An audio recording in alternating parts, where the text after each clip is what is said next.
All right, so just give a countdown. All right, I'll go in 5, 4, 3, 2, 1, go.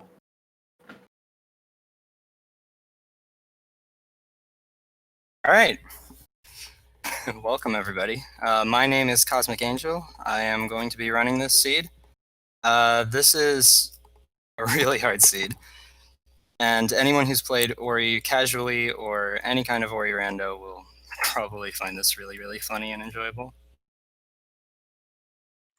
Hello, I'm Dr. Tuin. I'm going to be helping with commentary.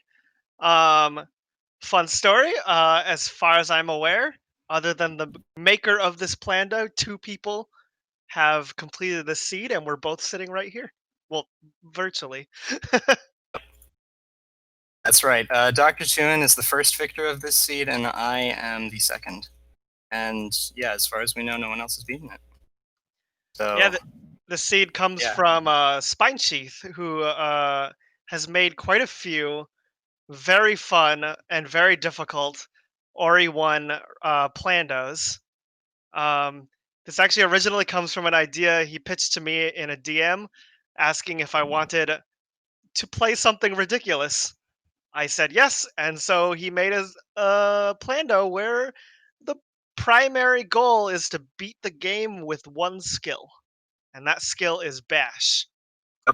As if you didn't catch it, I actually did not get an energy cell. Also, what are these Frunkies doing? I actually did not get an energy cell from the first energy cell pickup, so I'm going to have to do a little bit of work to get it.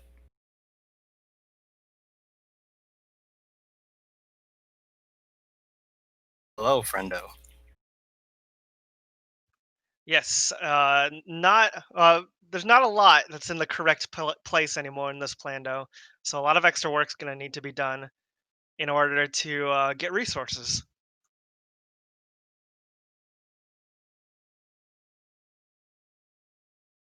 Oh.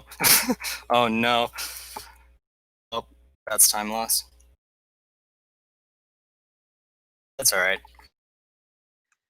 There will be a lot of chances to make up time here.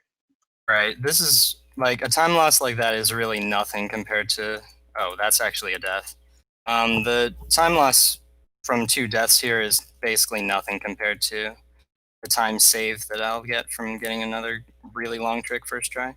Yeah, So, there are multiple times in this seed where there will be tricks that take somewhere on the order of 3 to 5 minutes to complete, and you can die at the end. So sometimes, even if it feels like you're home free, if you let your attention slip at all, um, then you'll be in trouble. Uh, I exactly. I think for some basics, it's worth noting one of the most important tricks that Cosmic is employing here is the double bash. Normally in Ori, when you bash, you go one direction, and the enemy or the projectile will go in the other direction. But if you bash again 1 frame later, you can set a second direction. So the first bash will set the direction of the projectile or the enemy, and the second bash will set the direction of Ori. And if you do this correctly, you can actually make it so the projectile and Ori go in the same direction. And that effectively allows Cosmic to fly. Pretty much.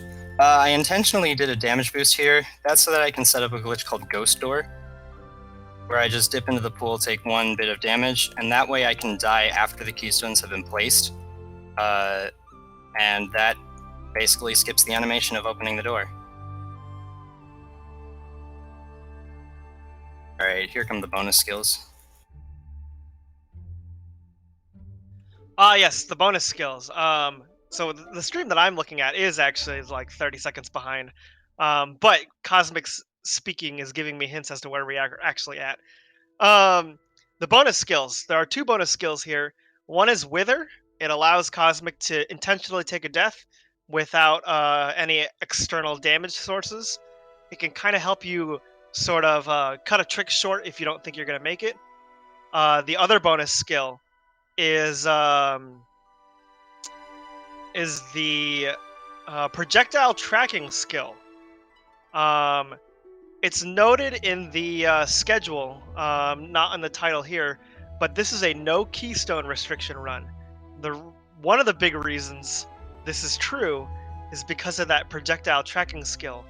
It actually uses the mapstone number up to the upper left and the keystone number up to the upper right to tell you where projectiles are.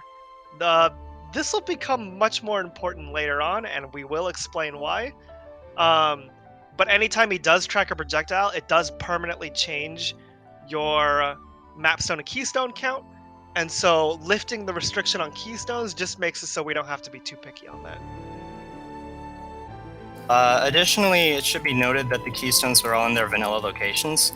So the two keystones that I'm really concerned about, like not being very fun to watch, are the two in Swamp Loop. The two in Right Swamp in the swim. So you have to take a bunch of damage from Dirty Water, and on top of that, hold on, I need to focus. On top of that, you have to, well, regenerate your energy somehow, and the only way to do that is with Soul Links. So it's really not fun to watch. Also, as a note, that rock is one of my favorite things in this game. It is the only rock in the entire game that can be bashed. That's a huge time loss. Spoiler warning, I'm bad. Only for relative values of that word. Cosmic is very good at this game. That's all right. We'll get things going pretty soon.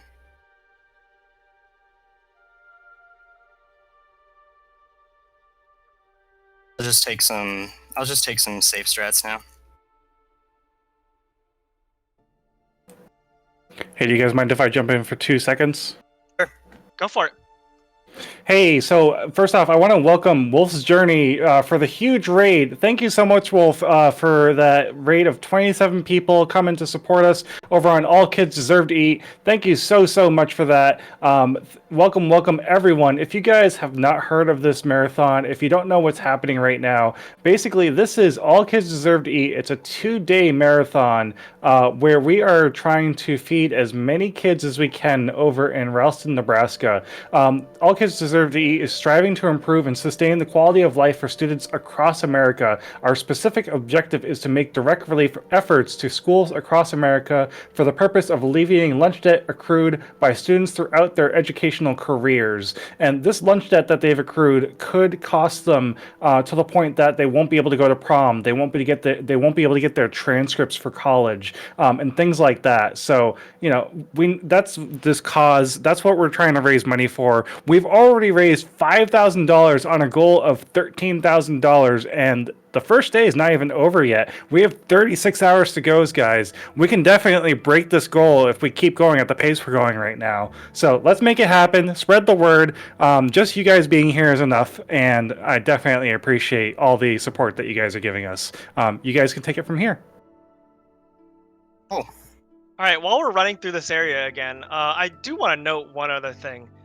Cosmic's got a really unique setup in terms of Ori runners. So Ori in the Blind Forest, if you play it on PC, pretty much anyone you'll ever talk to runs it on keyboard and mouse.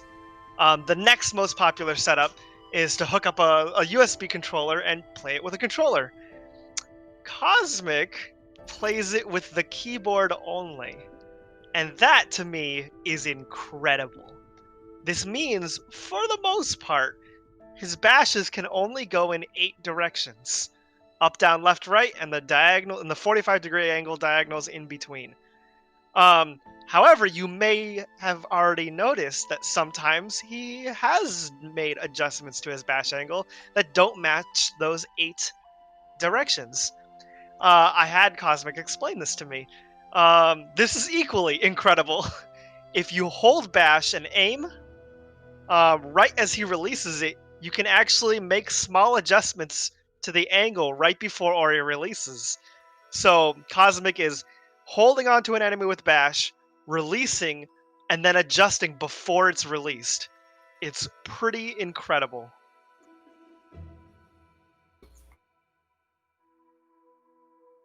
Yeah, it took a lot of practice and a lot of muscle memory, but yeah, and you'll see it especially the intermediate angles with enemies, because if you try to just straight up double bash um, enemies with just keyboard only normally, it doesn't really work very well because their hitbox hits you on the way up. Or if for Yes, if you send example, Ori and an enemy in the exact same direction, like I said, you can point the two separately. But if you point them in the same direction, as soon as you release Ori, he'll just get hit. And as you can see, Cosmic is gaining health, but does not have infinite health. And some of these double bash chains are very long, and you definitely can't afford to just keep getting hit every single double bash.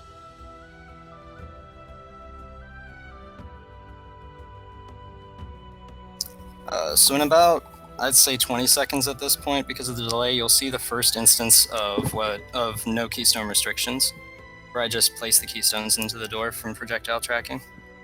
Yes, what we talked about before with the map stone and the keystone counter. You see the keystone counter is varying wildly every time he bashes. The keystone counter is keeping track of the angle of the last projectile he bashed. The map stone is tracking distance traveled. Again, these both will be very important. But one thing to note about the mapstone counter, I think it jumps to like the 30s or something. If you see the value tracking 1, 2, 3, 4, and then jumps to like 45, it indicates that the projectile has actually collided with something. That's also good to keep in mind as we watch.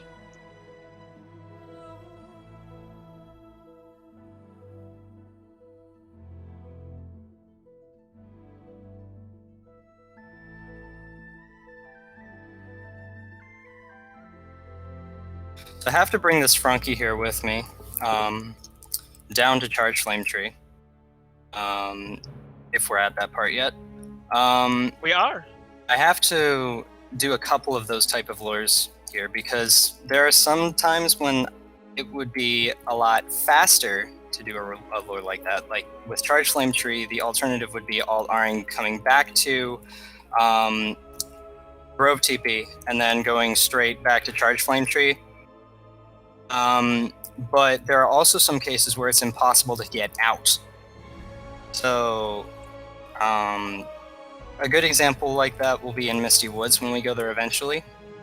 Because we will have to go there eventually, unfortunately. Ah, yes, the frog lure. Well, not so much lure as in you force him to come with you. Yeah. It's bring a friend in the sense that, well, you kind of kidnap a friend. But,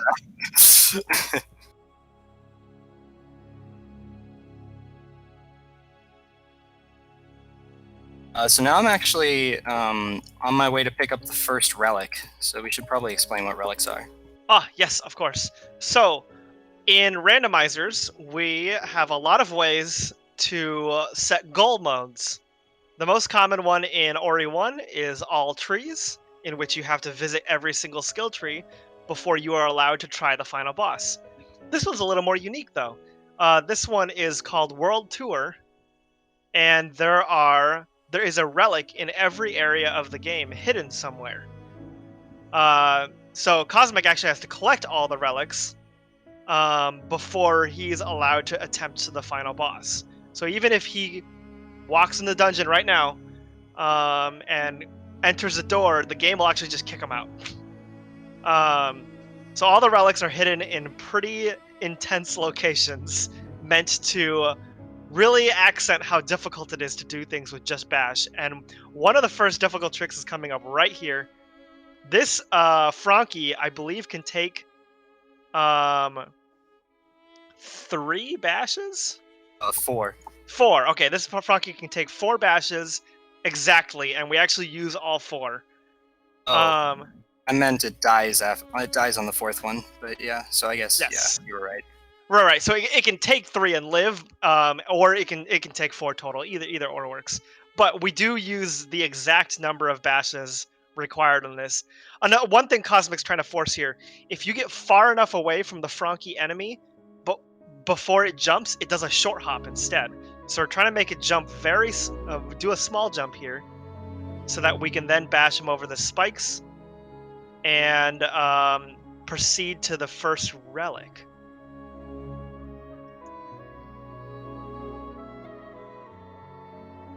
The timing is quite difficult because you have to sort of time running away. If you run away too fast, he won't jump down that hole. If you run away too slow, then he won't do a short hop. Another note, I actually, if you look back to an earlier part of the speedrun, I broke all of the brambles on the way to Wall Jump Tree. That actually makes the trick possible. The Frankie will not see you through the brambles, so you actually have to break them all before doing Glade's Frankie lure. You also just wouldn't want to try to break them when he's there, because you might target him accidentally, and if you over-damage him, it's not great. I'd also like to draw attention to the name of the relic, Absurdity. They're all named similarly, for effectively noting how insane it is to be completing this run. Right. So I actually have to visit the Glade Spirit Well here to get my energy back so that I can open the 4 energy door.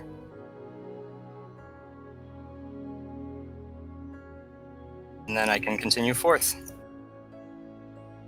Now, this is when I usually end up start like actually like flying with Bash, so yeah. Yeah, Bash is just an incredibly powerful skill, especially because of double bashing.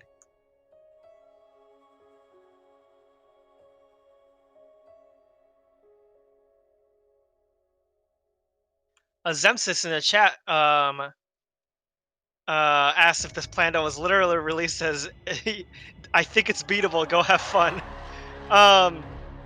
Fun fact, the first version of this Plando was something happened, and I will see it in just a little bit. I screwed up a save anywhere. Oh, alright. I'll get back to that little history chat in a bit. Save anywhere is a glitch where we allow Ori to walk around while the save menu is up. This is really useful because if you it allows us to save, say, during actions where normally Ori can't move. Cosmic is going to use this to save while the bridge in Grotto is opening up, and this allows him to cross the gap without having to visit it twice. And after that, I immediately do a rekindle skip, so there's a lot of stuff going on. So I guess I can explain that one. A rekindle skip is where you place a soul link right in the middle of a cutscene or where it's supposed to be triggered. And so during the cutscene, if you rekindle and then reload your game, you just completely skip it entirely. It's really useful. Yes, so now we're not going to have to watch Ori pull the lever, we just keep going. So back to the original form of this Plando. Something funny did happen. The creator initially intended this to be, as Cosmic is playing it, find all the relics, beat the game. But the very first version of this Plando accidentally required you to see all of the trees. That was not intended. And my quest to see the grenade tree took me 7 hours and required an angle perfect trick. I thought it was 20. Maybe? I don't know. It's all a blur. It was very long. That trick was completely insane. In my run, I learned all of the shot angles for projectiles, and then redid every trick without the projectile tracker because I wanted to, verify it, I guess. The trick to get into Grenade Tree was the only one I did not complete without the tracker. It was too hard. If you see it, you'll be like, what the heck? Because it actually uses a mechanic called a warp shot, which I'm actually going to do the first one of right now. Oh, good. Okay, perfect time to... Look, see, we're segueing. Warp shots. That's the trick that I did and what Cosmic is about to do. You may have noticed at certain times that Cosmic is able in the randomizer to warp back to the start of the game. We actually have a hotkey for this, and it's just built into the randomizer so that you don't get stuck. And you have an easy way to just return to home. We actually use this to our advantage. A warp shot is the act of warping after you've bashed a spider shot. Why spider shots? Most projectiles in this game, if they get too far away from where they originated, they just disappear. But for some reason, spider shots are forever. And so what we're going to do is we're going to point this spider shot somewhere where we want. And then he's going to teleport. And he teleports and pauses so that the game loads the next location under the pause screen. So now the world unloaded around that spider shot, and it is now flying through the void. So we're waiting for it. Look at the mapstone counter. It's still ticking upwards. And look, and now we warp back, load the world around it, and the spider shot is right here for us. Oh no. I messed the last part of it up. Spoilers. Yeah, so these tricks are very difficult and very long. This is a large part of why the estimate is as long as you see it. If we were perfect gamers, this could probably be done in an hour and a half. But this is incredibly difficult. The tricks are very long. It takes a lot of concentration, and you can definitely mess things up at the very end. And we're seeing a demonstration here of Bash's glitchiness. So for most casual play, Bash just does what you need it to. You bounce off enemies, you bounce off projectiles, great. And then you eventually get some better skills later in the game, and you don't use it as much. If you use it to the degree that you're using here in the Plando, you'll start to notice some weird things happen. And one of those weird things is that sometimes if you're close to two targets, the game will sort of just decide you wanted to bash something else. So that's what happened to Cosmic in the end of the first attempt of this trick. He bashed the enemy instead of the spider shot. That's kind of hard to recover from. You sometimes can if you react fast enough. But sometimes there's just nothing you can do. The game just decides, oh, you've been playing with a spider shot for the last 5 minutes. It would be cool if you just bashed this enemy instead.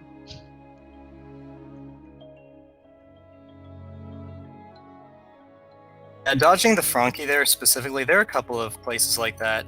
Dodging the Frankie, you have to actually predict where the Frankie is going to go. And so you actually see me like lining up all of the shots because I'm trying to adjust the angle so that it won't hit the ground and it won't hit the Frankie. And I'm still keeping track of the Frankie at the same time. It takes a lot of practice. There is a section later on where Cosmic is going to have to navigate multiple birds and keep a spider shot with them the entire time. It's incredible.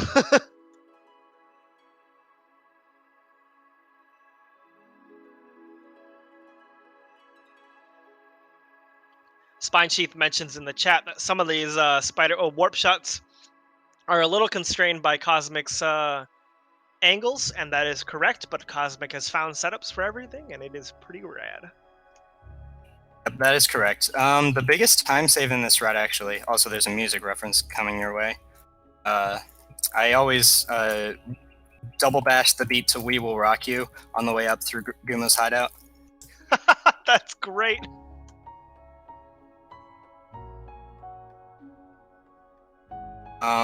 But yeah, what was I saying? Oh, you said you were gonna refer to what's the biggest time save you could make if you're using keyboard mouse instead of just keyboard? Yes. The biggest time save will probably be Blackroot entry. And Blackroot entry, the reason why it's a big time save is because my keyboard only setup takes 3 minutes, basically, per attempt. And it's just because you have to wait so long. Also, why did I do that? That's actually really bad. Why did I do that? Okay, I have a solution. Yeah, improvising. Hey, it works. So I killed the spider in Teeth Corridor by accident, and I kind of need him. So what I'm going to do is I'm going to go back to Grotto TP so that I can get my health back, and then get up there again. And hopefully the spider will be respawned.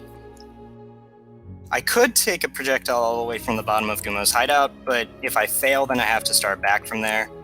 You know, that's just not worth it. So... Yes, sometimes you have to just make adjustments on the fly. Now, granted, when I did this, I was not trying to do it fast. So I would do things like wait for respawns or do whatever. But Cosmic is going to make some fast adjustments for us so that we can keep this rolling relatively quickly. Relatively being the keyword, like we have alluded to multiple times, these tricks are long and they're rather difficult.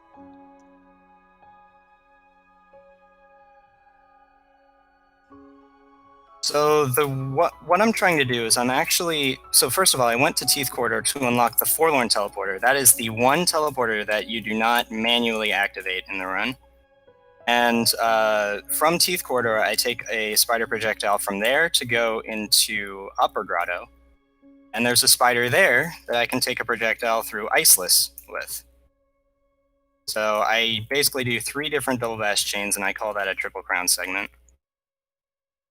There are 3 triple crown segments in the run.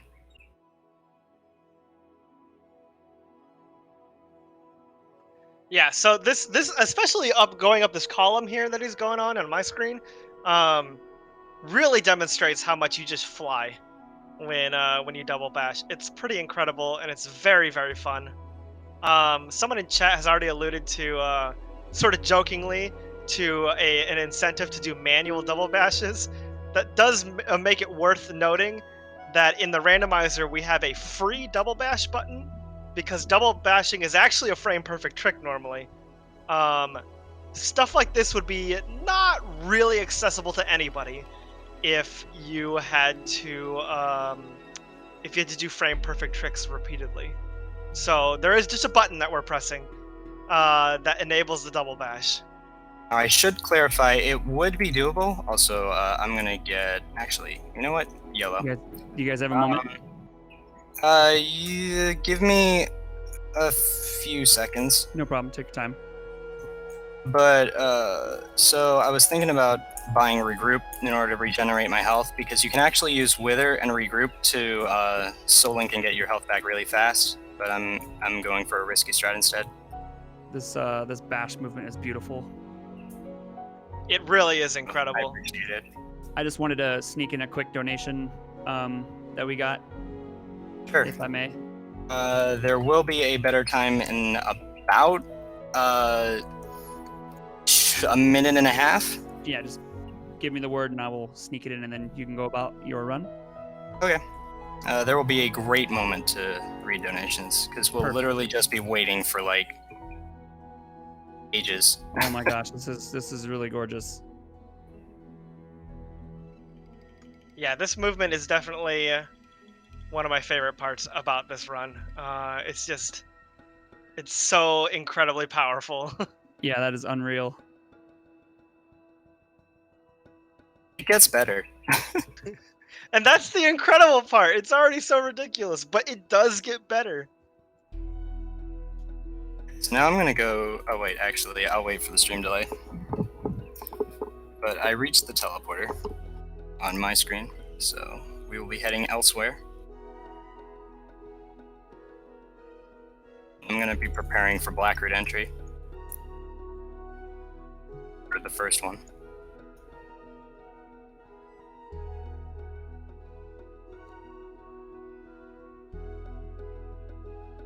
Is this a good moment? Give it 30 more seconds. Kick it. So, I'm gonna be basically taking a spider projectile up. And what I'm gonna do with the spider projectile is use it with a warp shot. There's an area in Forlorn that is directly to the left. Like, you can draw a straight line to Glade's teleporter from that spot in Forlorn, and I have a visual cue for it. So I'm going to try and launch the projectile from Forlorn. That's a bit high. Yeah, so I failed that attempt, but that's okay. It won't take too long. I have a really good cycle. And once I get that, I'll basically have to wait for the projectile to go from from Forlorn to Glade's TP. So that's when we'll have the donations, because the projectile will be traveling for several ticks. Yes, the setup is pretty cool. We are getting we're getting You can a projectile set up to move through the void for like 30 seconds. Oh god, my mouse. You can start reading donations, by the way. What? What? I'm sorry. Oh, you'll understand when I actually pull it off. Dr. Tuin, oh my gosh. Thank you so much for the 500. That's insane. Thank you so much. Like the keystone. For the 500. That's incredible. Big shout out to Dr. Tuin, who's doing commentary help with Cosmic here. I wanted to sneak in this other donation that we had. Was a $2.79 donation from Azriel. They said these numbers need to be round. They rounded up to the big 5K, and then Dr. Tuin dropping that $500 dono. That is incredible, truly. Let me update the kids fed here. To give a little bit more information about how we're calculating the kids fed, there are 308 students at the school, Wilderwood Elementary School, and they have an average lunch debt of $42. It goes as low as $0 to as high as $2,000 for a single account. But average student has $42 of lunch debt. So if we calculate, we take 5,500 divided by 42. We have fed 130 kids, and we're 42% of the way there. Unbelievable, truly. Thank you guys so much. This is awesome. I'm speechless. So I'll throw it back to you guys. I'm gonna go jitter over in the corner because this is crazy cool. Yep. Yeah, I had that planned in case the donation incentive for Cosmic wasn't met, so figured now is as good a time as any to drop it. But more importantly, we have a spider shot moving through the void. Where Cosmic is right now, the very left of this area is actually not even loaded. And so it's actually just going to fly through that corridor later. And then Cosmic's going to pick it up and go up this ledge that's normally not climbable. The magic number is 93 on the map stone count. Ah, okay, because yep, we're getting there. And there it is. Our friend. So we did all that to watch a cutscene. And don't worry, we'll do it again. In fact, you have to do it twice. Because of this cutscene. But yeah, so because Cosmic doesn't have wall jump, that little lip right there that's like 3-4 Ori lengths high becomes an incredible obstacle that requires this incredible trick just to move up a ledge. Have you actually seen Sirius's task? There's actually a very small micro ledge, and you can do like this really weird, like double jump wall interaction kind of thing. It's really strange. That's actually pretty cool. I'll have to watch that. Yeah, Sirius sent it to me a while ago, but it's like, how do you even come up with that? That is worth noting, because I think if I remember my review of Cosmic's run correctly, we will use this later on. Walls and floors in Ori, actually in Ori 1 and in Ori 2, they're not as flat as you might think. In fact, they're not nearly as flat as you might think. There are all sorts of really, really tiny... we have compulsion now. There are all sorts of really tiny nicks and lips and ledges that we can use to our advantage. Um, and generally speaking, those are called micro ledges, and we sometimes use micro ledges to climb in ways that are not entirely expected. But since we don't have anything like wall jump or double jump, those micro ledges can be invaluable to us to prevent the need for yet another long double bash train.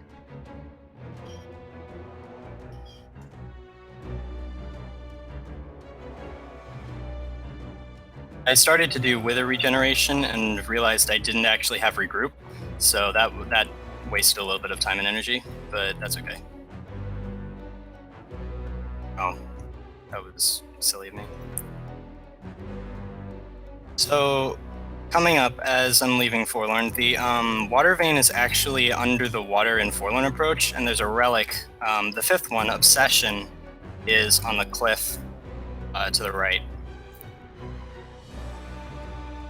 So I swim down to get the water vein, and then after that, I have to get rid of the baneling and just take this spider projectile. And this spider doesn't respawn if it dies, so I have to be very careful to make sure that the baneling doesn't hit the spider. Oh, I actually never knew that. I knew mean, I knew the slimes to the left didn't respawn. Also, Makes sense. cosmic abusing physics here. You can you can swing that lantern incredible heights. But I mean, it makes sense because that spider. I mean, this is the area for the Kuro chase, right? So I mean, it makes Yeah. sense that it wouldn't respawn if it died.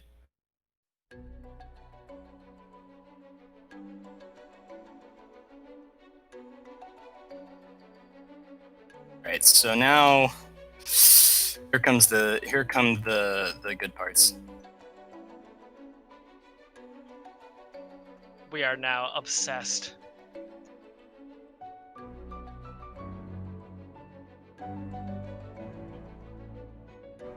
So at this point, I'm heading up to Lower Valley, and in Lower Valley, I'm going to be doing 3 double bash chains.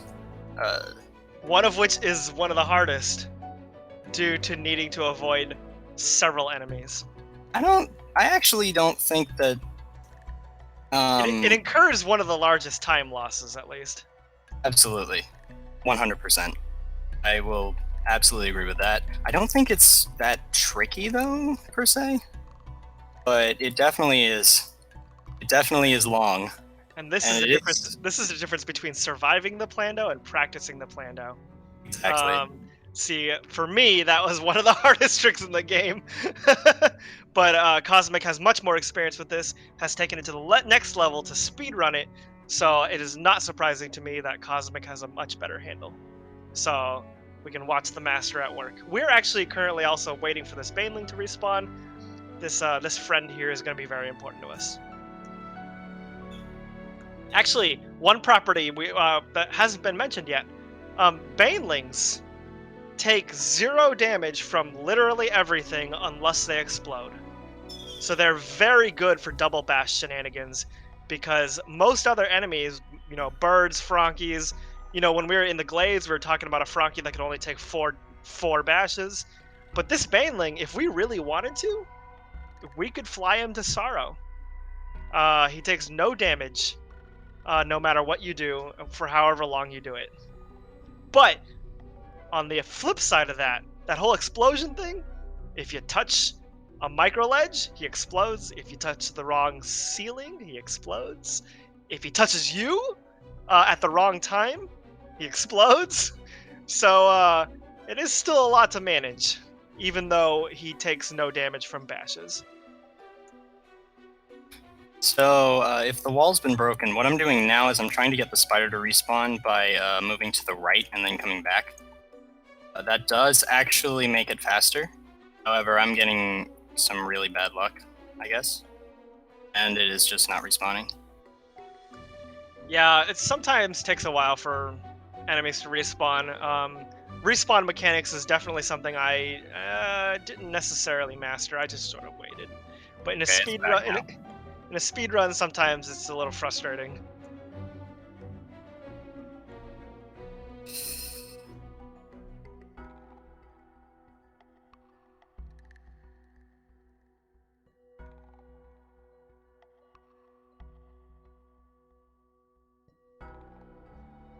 So the stream delay is like 30 seconds, right? It looks like it.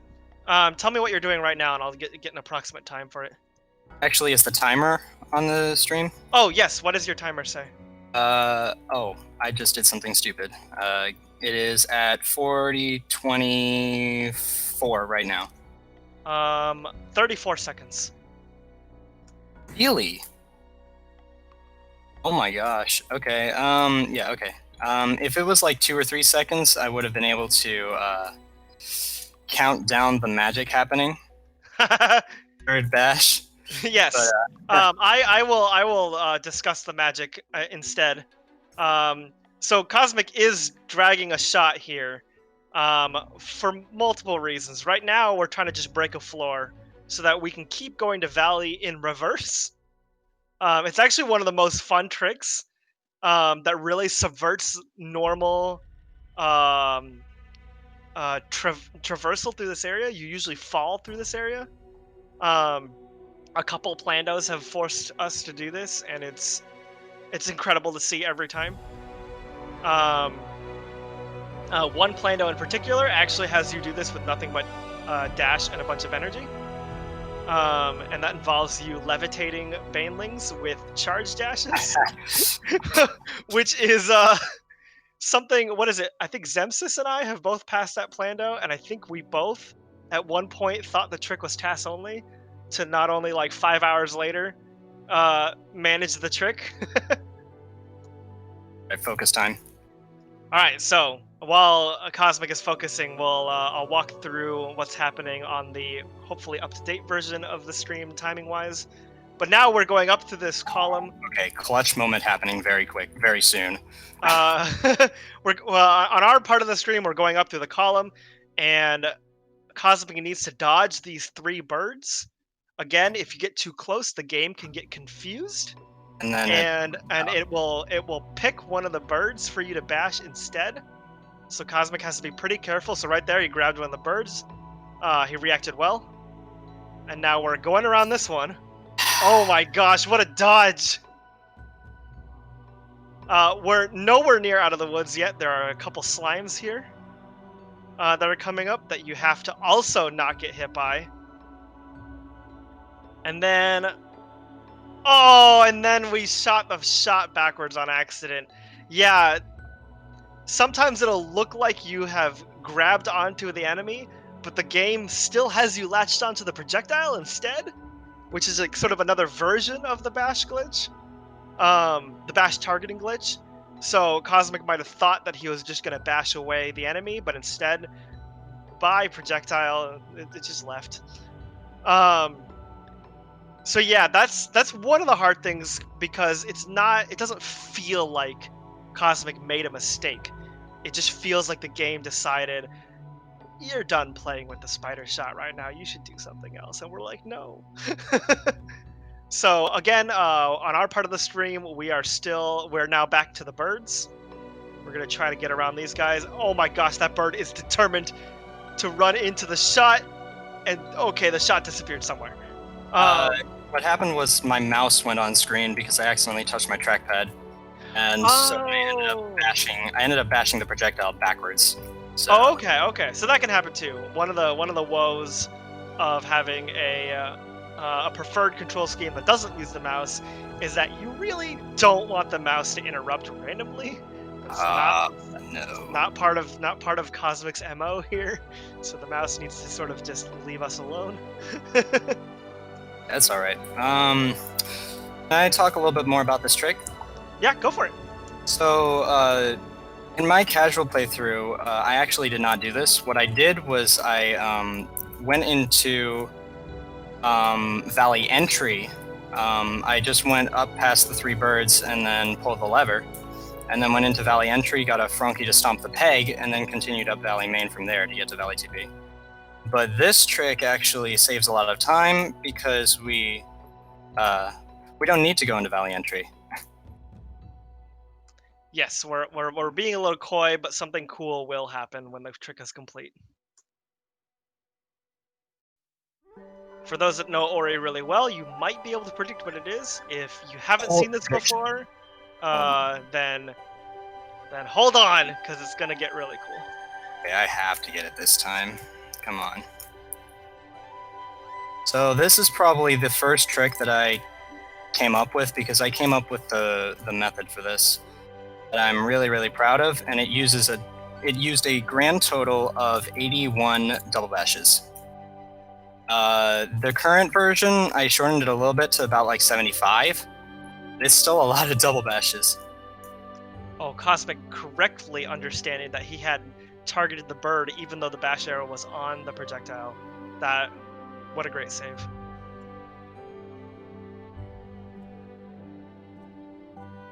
Oh my god, no!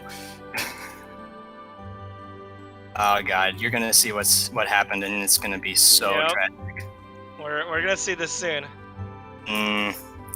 This is tragic. So we're getting ready for the end of the trick here.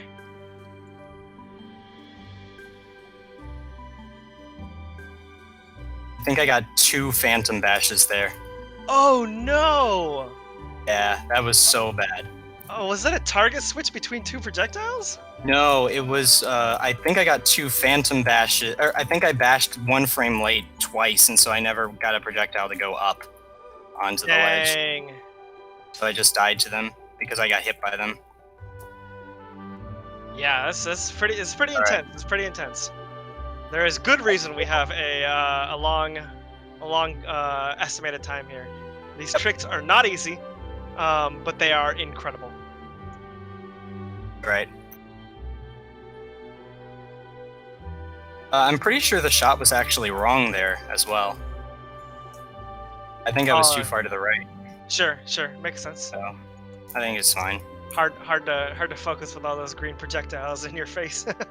So let me just focus. Sure I don't do that twice. All right, so we're on our stream. We're still in the bird room, and that was actually a really smooth exit out of the bird room. Now it's time to get across some slimes.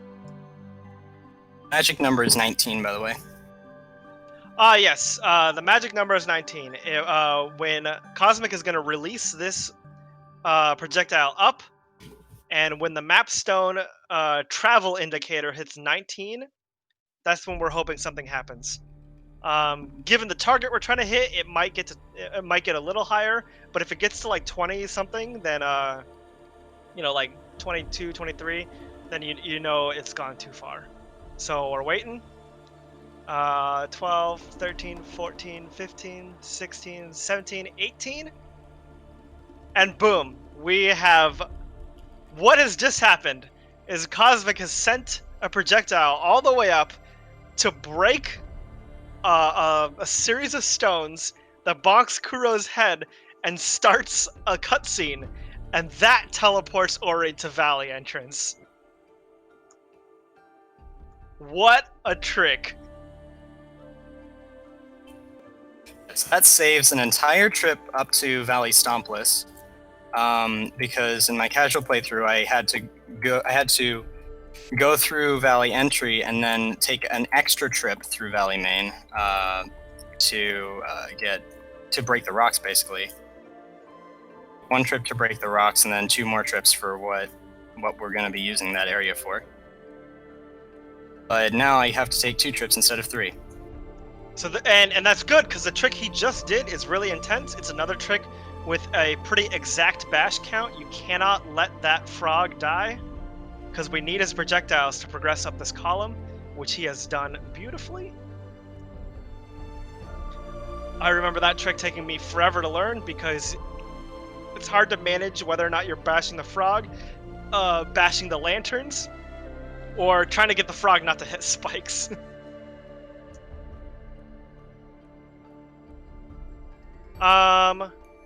Let's see.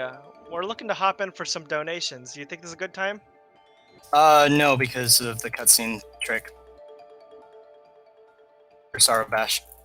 Oh, yeah, yeah. So, Sure. Yep. So we're trying to get in the Star right here, and we're gonna do it with this bird. This poor soul is just gonna get ragdolled around. And sometimes it's if the bashes go in the wrong way, you can kill the bird. You don't want to kill the bird too quickly. Although it is nice. I know, right? We're not saving the animals. Not this one, at least. The other thing too is that Cosmic is skipping a cutscene there by floating over that bridge with Bash. Well, I So- wouldn't say I'm skipping it. I'm using its properties. Basically, the cutscene gives Ori immunity, and so during this cutscene immunity state, enemies will not aggro onto him, and he will not take any damage. Like, if the Kuro kill plane was still active, you could go straight through it and not die.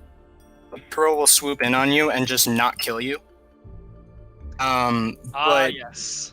basically, I use that to basically double bash birds without getting hit, because normally they have hitboxes, but they don't when you're in cutscene immunity. Oh, okay. I did not realize that's what you were doing. Awesome. Okay, J-Chalk, you can hop in for some donations.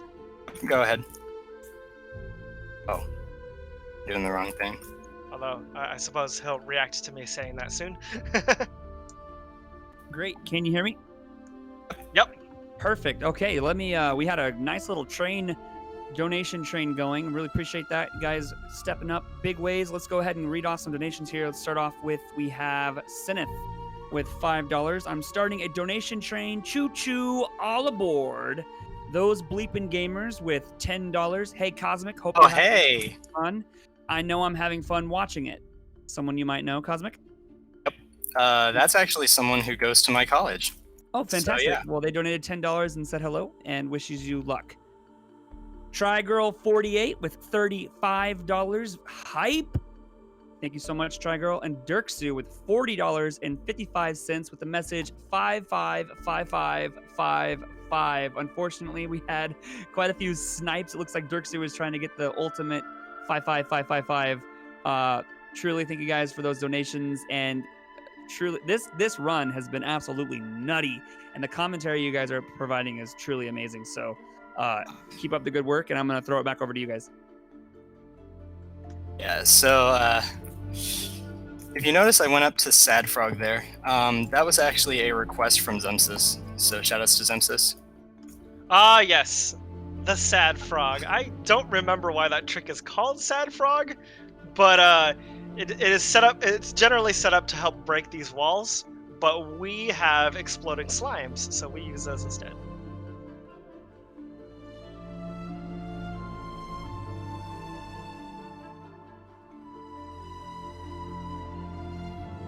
So Cosmic's just trying to get up here real quick. There is another way to get up here. You can look up and have the bird aggro onto you, but it is finicky. It's hard to find the exact right position. You have to jump at the right time, look up at the right place. So what Cosmic's doing here, and we got the bird's attention, which is great, and then we jump off his face. And now we have foolishness. So now I'm on my way to do the first Igor lure. Oh, Igor, my favorite Frankie in this entire game. Yeah, so the Igor is the name of the oh god, oh no, oh that's bad. So what you're about to see is the result of poor EXP routing. Oh no! I think Igor is about to explode. But anyway, regardless, while we wait for that to catch up, Igor is this Frankie here in Hollow Grove, and Dr. Chuan has done some pretty crazy things, pretty crazy tricks using this Frankie. One of the biggest ones being Frankie Walk EX Plus, and the other one being Igor's Bizarre Adventure. If you want, you can talk about those a little bit while I watch these cutscenes.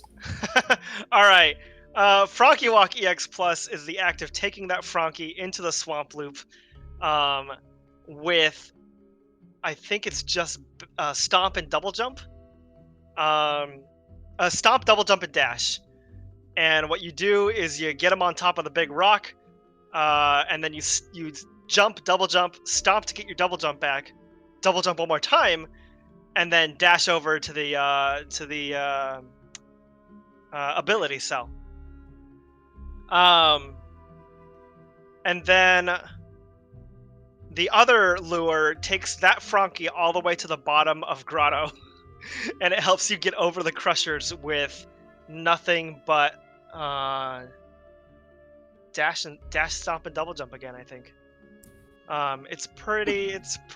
No, just dash.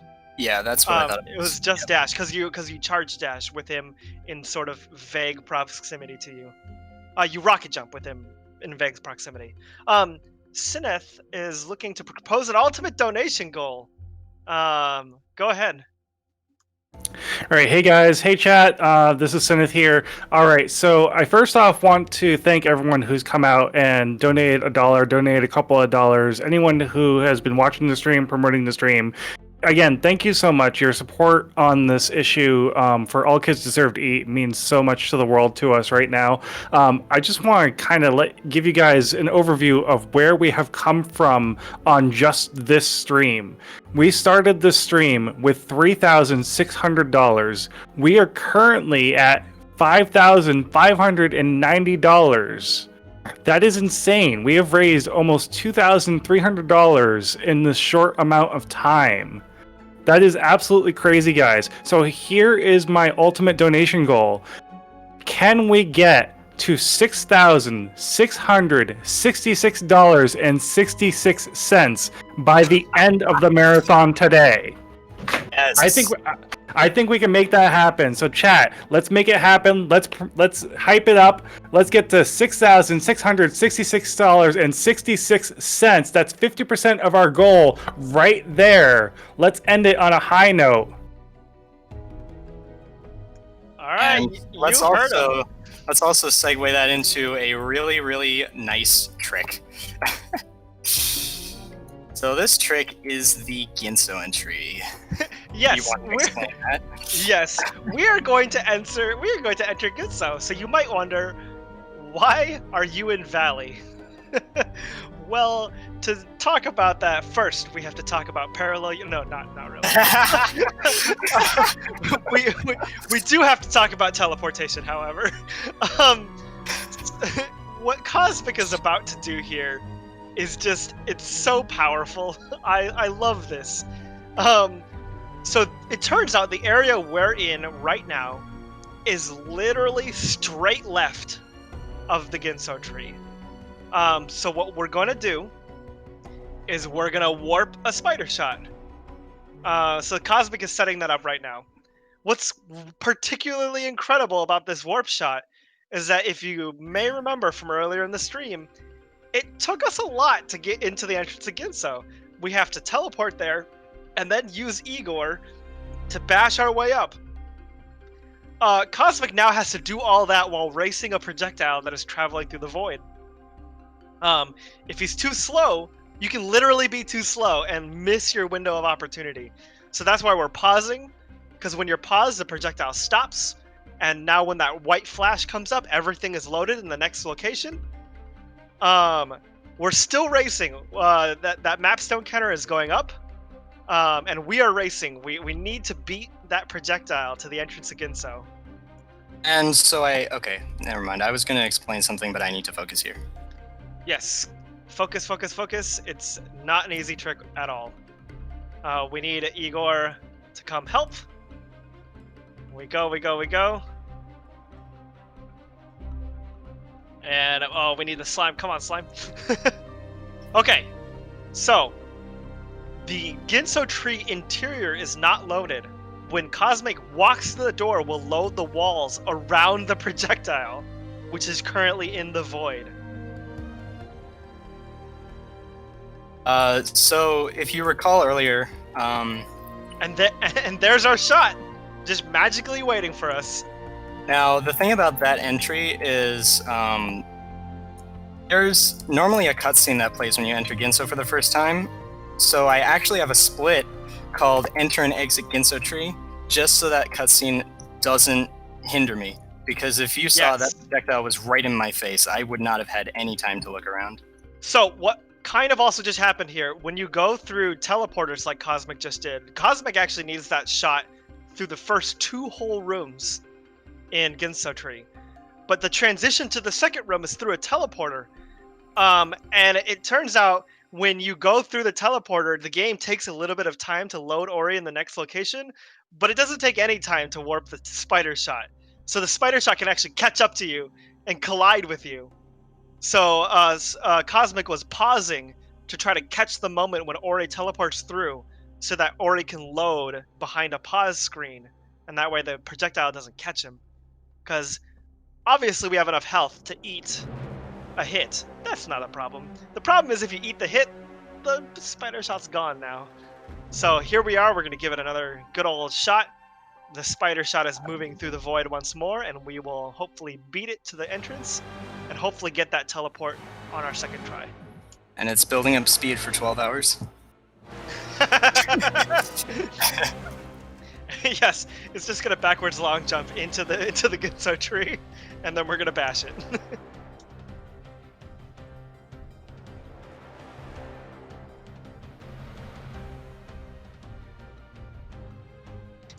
Yes, give the spider shot another shot.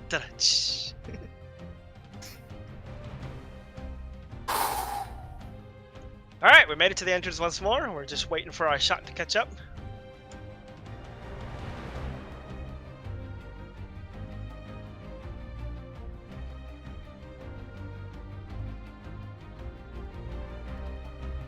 All aboard the spider train. First floor, slime, hanging slimes, pieces of wood. Second floor, teleporters. And we got through. We still need to get to the top. I have gotten to this point once before and dropped the shot on a regular double bash, but Cosmic has made it through. We have made it. And by we, I mean Cosmic. I am just talking a lot. Cosmic is doing all the work. Now you're doing fine.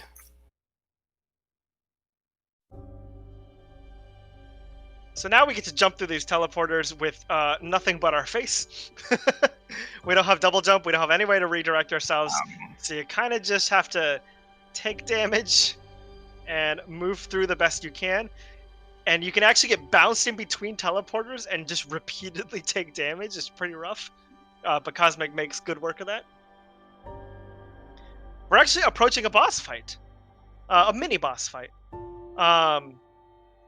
What's fun about this mini boss actually is that you need to set yourself up to get through the door of the mini boss while you're fighting the mini boss. It's pretty tricky. Because if you just kill the mini boss, you'll be stuck, and you won't be able to progress. You will, actually. You can go back there. You can make a jump to the left and go back and get a projectile from the puzzle. Oh, that's true. It's But just it long. is very, very long. Ah! Unfortunately, these flower shots are agonizingly slow.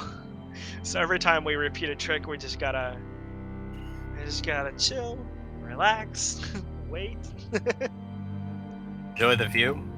enjoy the view, look at this nice tree. So here's our mini boss. For a little while, we can just fight it normal. But then we'll want to get ourselves up on that ledge and finish it off while we're up there.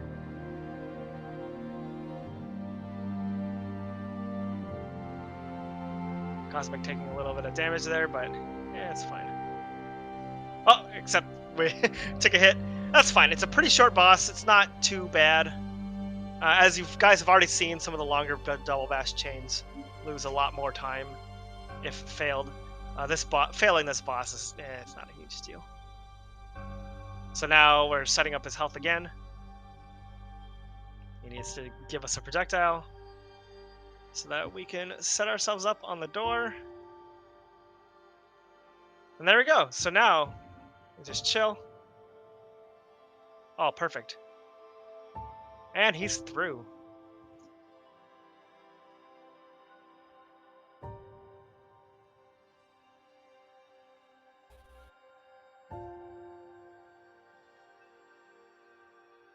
So this is the part where using little micro ledges really helps. When I did this, I actually dragged a flower shot all the way over here. Turns out that's unnecessary, and there's 2 micro ledges you can use. The first one's a little bit bigger than the second, but it's still a much nicer way to get through that room.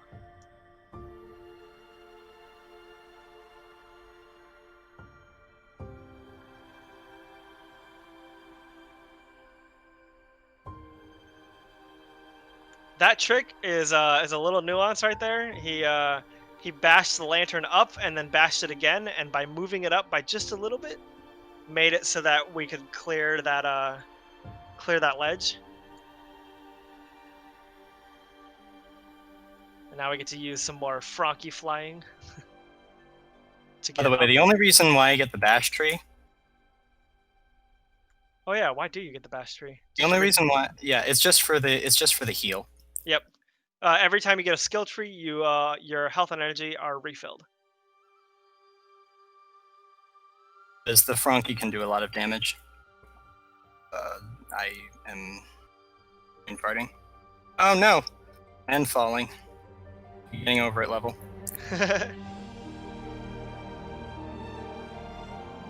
Yeah, this seed can be a bit mind-numbing. Sometimes it's easy to make small mistakes. Oh god. Okay, give me a second.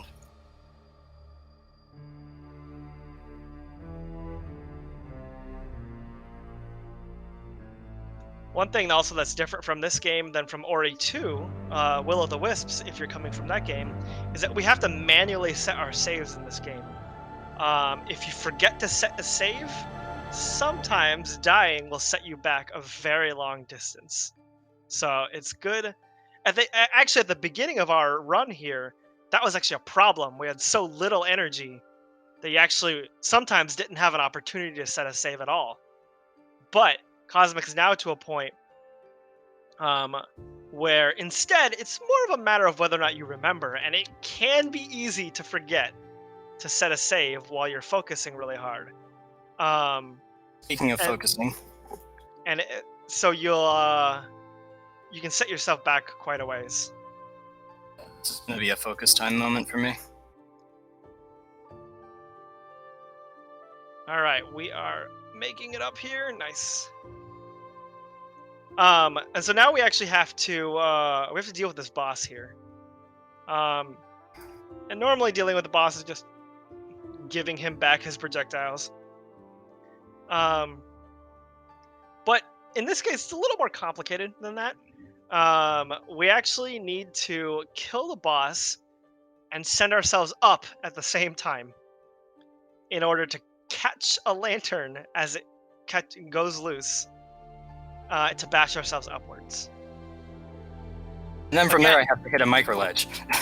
Yep, and then from there we have to hit a micro ledge. But upside, if you miss the micro ledge, you can just try again, so long as you bash the lantern again. Again, there's an alternative to this trick. It just takes much longer to go backwards, find a projectile, bring the projectile with you all the way through. And again, taking projectiles through teleporters is not fun at all. So instead, we're going to rely on this trick to kill the boss and grab us some height at the same time. As you can already tell, it's pretty difficult. I actually practiced this trick beforehand, and it's still giving me a hard time. Yeah, because unfortunately, Ori still sort of hits his head on that collider before we destroy it, so it's pretty tough. Yeah. And then this is one of those tricks where you also have to react appropriately to succeeding. You're sort of just hitting bash and hoping to grab that lantern. You don't want to accidentally release bash too fast and not be aiming in the right direction.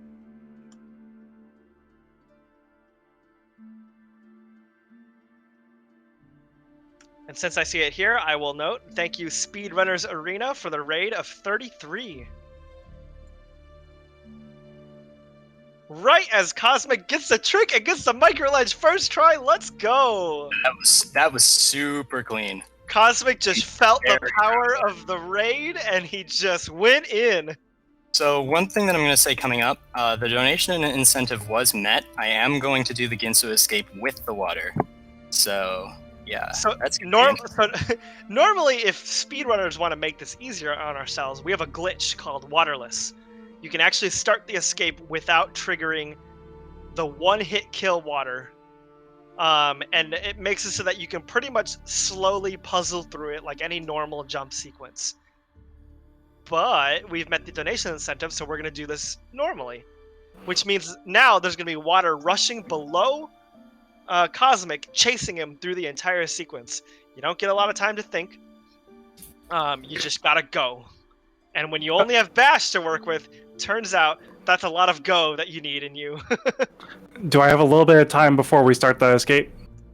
I just started it. Okay, then I will let you guys continue, and we'll get that raid welcome after the escape.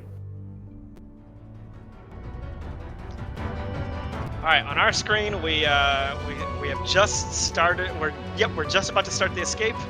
There's a short cutscene that plays, and then away we go.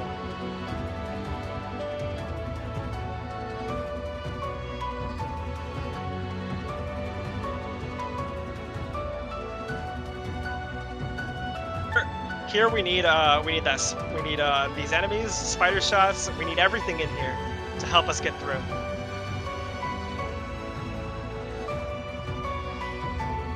By sending that spider shot through, he actually saved a little time. That's always nice. And now he's going to elevator himself straight up. I actually, even in my run, I used the teleporter and jumped on the jump pads. I don't know why I never thought to just go like that. But Cosmic's got the speed tech. These flower shots are like the fastest in the game. I wish they were in the rest of the Ginso tree.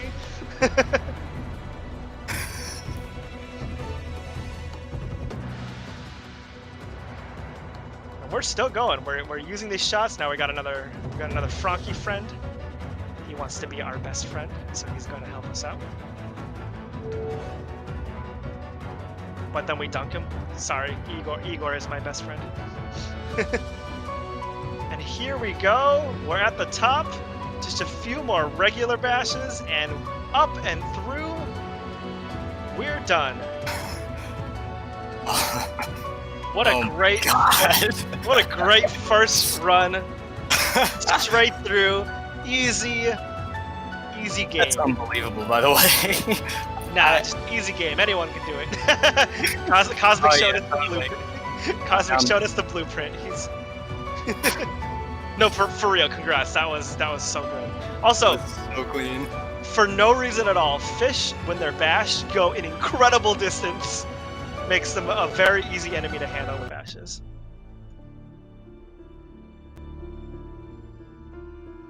Dude, super cool job on that escape. That was really amazing. Thank you. Do I have just a second to welcome in the raid? Yeah, Sure. real quick. He's gonna break that ceiling and get another relic, and while that's happening, let's welcome the raid.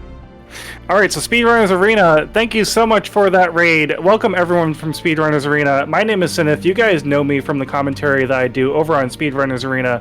If you don't know what we're doing over here, I mean, what have you been doing since I've been doing commentary over there? But this is All Kids Deserve to Eat, the charity marathon that started today. We're striving to improve and sustain the quality of life for all students across America. Specific objective is to make direct relief efforts to schools across America for the purpose of alleviating lunch debt accrued by students throughout their educational careers. On this charity event, we are specifically helping Wildwood Elementary School over in Ralston, Nebraska. They have a total of $13,000 in school lunch debt, and that is kids that are too young to even know what money is to all the way up to like grade 6 and 7. And the average, if I remember correctly from Jay telling us, per kid is $42, and that amount can be anywhere from $1 all the way up to $2,000 per family. We have raised $5,610.55 so far 2,300 of those dollars were raised just today. We have a donation challenge for everyone in chat to get us up to $6,666.66 by the time we finish the stream today. We have another stream happening tomorrow with more of this awesome goodness. So just by having you guys here promoting the stream, hanging out, chatting with us, thank you so much for coming. Even if you can just donate $1, or if you would like to join a donation train, that would be more than amazing of you. Thank you so much. Thank you, Sinith. And also thanks, Jay, for hosting this. As you can see, I'm doing the second Blackroot warp now, and this time I'm actually going to enter Blackroot. Now, I was a little bit high, so I was a little bit high with the projectile shot there, so I am going to need to adjust the projectile so that it doesn't bonk on a wall.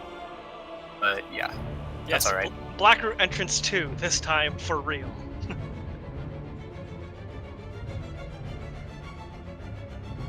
It's a long wait though, just chilling.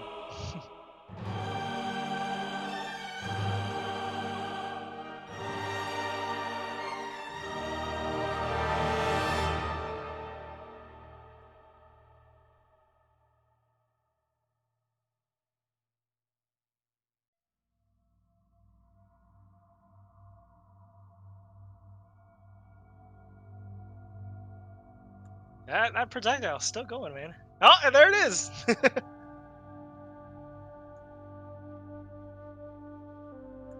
I spoke and I brought it into being. So this time we actually have to carry it across this corridor where that cutscene had previously played. Because there's actually one more, like, 4 Ori height lip that normally you just wall jump once and it's fine, but we don't have that option here. So now we're finally inside Blackroot. We're like in the second area of the game. An hour in. But we've already gone on so many great adventures. Looking forward to all the stuff that comes next. So Cosmic's actually going to go over here and get this orb. As soon as you pick it up, if you move away from it, it will actually just travel to you. But since we don't have that many things to bash off of right now, we're actually gonna use the casual route. We're gonna spawn these platforms. Oh wait, no, we're not.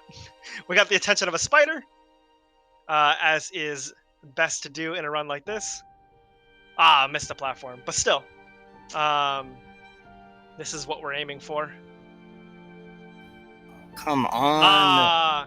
Yep. Sometimes if you have a save set far away, you can sort of lose a lot of distance. But upside, Cosmic is good at this game. We're already back to the orb. So I will actually have some foreshadowing here. The hardest trick in the seed is coming up. It can take anywhere from 2 minutes on a first try attempt to 35 minutes. The average is about 20. So if I get it before then, that's good. Yes. Is this the longest double bash chain in the game? No, Stay Away Stompless is. Okay. But what makes this one pretty difficult is the number of enemies that has to be managed, and the tight corridors that we're going to turn this projectile through. It is very, very difficult. Yeah. Even with all the ridiculousness I did personally to get to the grenade tree, in my run of the sort of the broken version of this seed, this was still easily one of the hardest tricks. This is nowhere near that hard though. Well, that one was an outlier. It Yeah, became the hardest tricks because it was not. I was doing paths that were not intended for this seed, and this seed was already hard enough. And since we've actually talked about warp shots now, I can sort of finish that story. The way to get to the grenade tree, which also has like a 4 Ori high wall that you need to get over, and no enemies nearby, you have to go to the top of Sorrow, grab a spider shot, warp shot it to Horu, catch it, and then you have to point it to an angle perfect degree downwards to the grenade tree area and catch it one more time, and then bash fly up and over to get you to the grenade tree. And it's a one-way trip. Once you get to the grenade tree, you can't get back out. Right, exactly. But, you know, that's good enough. I may point out something. You'll notice I went straight through that door. I dropped the orb at a very specific position to hold the door open for me so I didn't have to pick up the orb again. Hold the door. Yeah, basically I used the orb as a doorstop. And then, yeah. And Yeah, then so what's happening here, is Cosmic actually has to avoid quite a bit here. The first stop here actually is to get this lever. This is going to let us place the orb on a pedestal, open a path forward, and light up the rest of the area. So now he doesn't need to use the orb as a doorstop anymore. But the path that's open downwards, we now have to take a spider shot down there. Right, and I get the dash tree here because I need to heal because I can't even monitor my health while I do this trick. That's how hard it is. Yeah, it's pretty ridiculous. Oh yes, Spine Sheath mentions in my little story about the grenade tree, I spent 5-6 hours trying to figure out how to manage to get through a laser, and I got through the laser by luring a Frankie and bashing him 3 times. You have like about a second to do so. If you're too slow, you get struck and you instantly die. So even if you have the right angle, if you don't have the right bashes, you lose. And I've only gotten that trick twice ever, and I'm not inclined to ever do it again. Especially because we found a better way. It's a much louder, much more annoying way. But you can use air swimming to trivialize the entire trick. Yeah, this is coming up. This is the hardest trick in the seed. If we allowed air swim, it would trivialize the whole thing. Yes. So air swimming, just for fun reference, air swimming is the act of placing a save near the edge of some water, putting Ori in the water, and then rekindling the save. When you reload the game will put you on land, but since you saved while you were underwater, it thinks you're still swimming. So, you swim in the air, and it allows you to fly indefinitely. Ori, however, repeats the gasping for air soundbite like every frame, so it's very loud. And the reason that works is because clean water is actually in the seed. You have to swim through a lot of dirty water to get to it, and that's kind of what makes it hilarious. Hey, really? I thought it was at L3. Maybe I'm wrong. That's all right. Oh, I thought it was at the end of the swamp swim, but maybe it is L3. I don't think you're right, actually. Either way, wherever it is, it's not too important. But wherever it is, you would get that, and then set up air swim. Because fun fact, if the water is still poisonous, even though the game puts you on land, it still thinks you're in poison water, and you just get poisoned in the air. So Cosmic is now showing us this. So this corridor is the reason that this trick is so hard. There are lots of enemies that can redirect your bash. Those 2 drop slimes fall from the ceiling, so they can just interrupt you if you don't handle them correctly. And all of those slimes shoot projectiles that you can't bash. So you can't even try to bash the projectiles away. You just have to not get hit. And this is all in service of breaking a floor with this projectile. And we have that platform. And you can strike the side of the platform with your projectile, destroying it. Ah, darn. So yeah, it's a very, very hard trick, and it's very long. Even this bash it's in logic, and it is in logic. This is exactly what you are supposed to be doing right now. Like, it's in master logic too. Oh, right. You can get this trick in a randomly rolled seed if you allow for master level tricks to be in your seed. Right, and see, the thing is, you can get around this trick in most rolled seeds using Blackroot TP. However, with this seed, the only way to get Blackroot TP is to do exactly the same thing. So it doesn't really, there's no real there's no real point to get Blackroot TP. Yeah, I mean, you could get Blackroot TP and then try to do a warp shot into here instead. It's still a very long trick to get yourself to the Blackroot TP using this. Right. But what I'm saying is, in order to get to Blackroot TP, you have to do the same bash chain that I'm using now to break the floor, and then you have to do even Yeah, I was more. gonna say, except a little bit longer. So it's still awful, and it's not worth it. It was worth it though for you at one point, because when you were trying to do Grenade Tree, you needed to go to Blackroot TP in order to have enough time to catch up to the projectile. Exactly. If I had to run through here, I would have never beat the projectile through.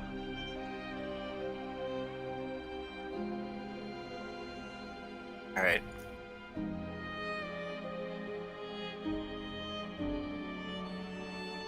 Spine Chief noting that in Master Logic, you'll at least have more skills than just Bash, because the warp shot entry is not in Logic. That is correct. So you would probably have Bash Grenade. Yeah, probably. Master Seed.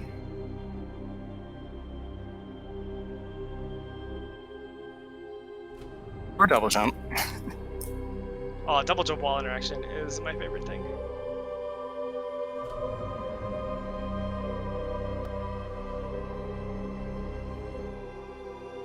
Yeah, Cosmic got caught in a hard place there, trying to manage where he was aiming the projectile versus that drop slime.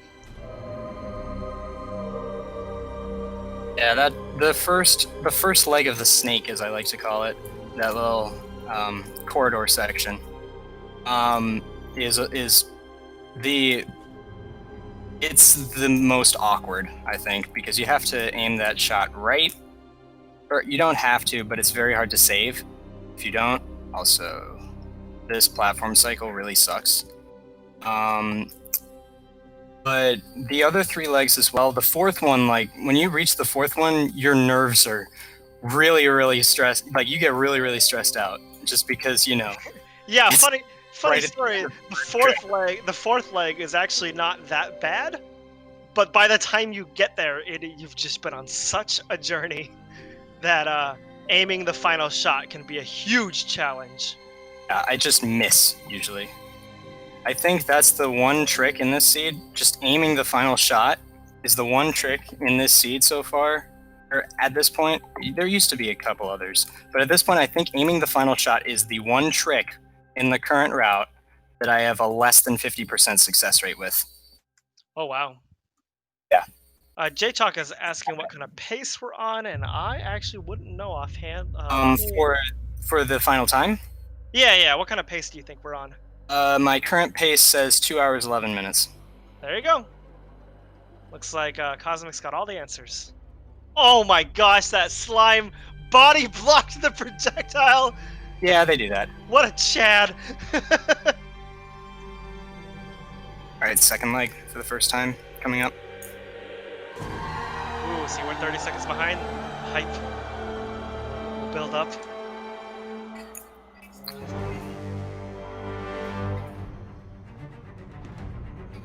Oh my god. Oh no. So we're about to see how far Cosmic got. So we're in the first leg. We get through. We're on the second leg. So now we have to try not to get hit by the slime. Well, we can get hit by the slimes. You just don't want to let it affect the bash. Oh, so now we're gonna aim the shot. Oh, we come just short.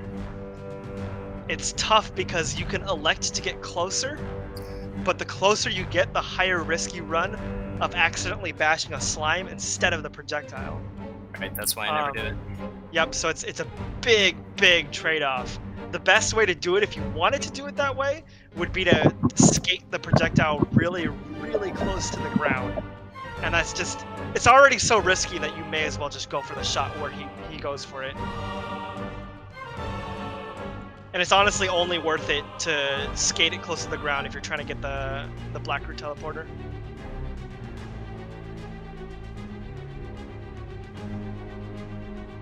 So, like I said, I have a less than 50% success rate on just aiming the final shot. So, this is the reason why the estimate is 4 hours, really. Like, it's just this trick, really.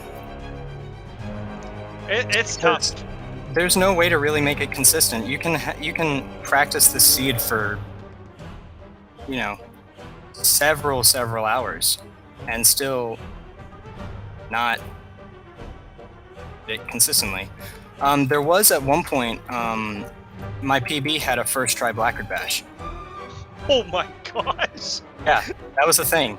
Wow! Except the problem is that it was with terrible rest of the game movement and the old post game route, which sucks. Spine Sheath notes, this is the reason. There's a reason this seed is called Stay Away. Yeah. And most of the community did stay away. Except for us two. Maybe we should get that looked at some point.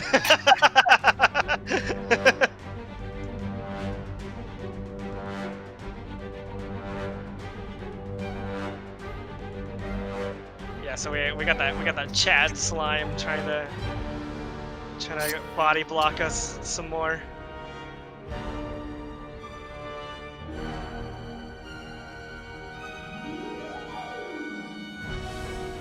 All right, so on our stream, we're in the second corridor.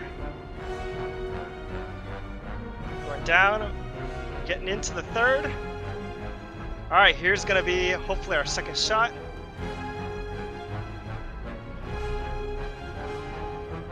Oh, what a king! Oh, what a shot! Nice job! We are in there! Yes! Woo! Oh, man. Man, my heart. Yes. Oh, God. See, lots of people are stressed out watching it, but for me, you were bringing back flashbacks. So this is all to get a relic. And that relic is up and over these one-hit kill spikes. Normally, you have to kill both of these frogs to open the door, but honestly, we only want the treasure inside, so a one-way trip is good enough. Oh, man. Alright, so... And appropriately, it's called Frenzy. Okay, we selected that? Okay. That gives me some good perspective. Okay.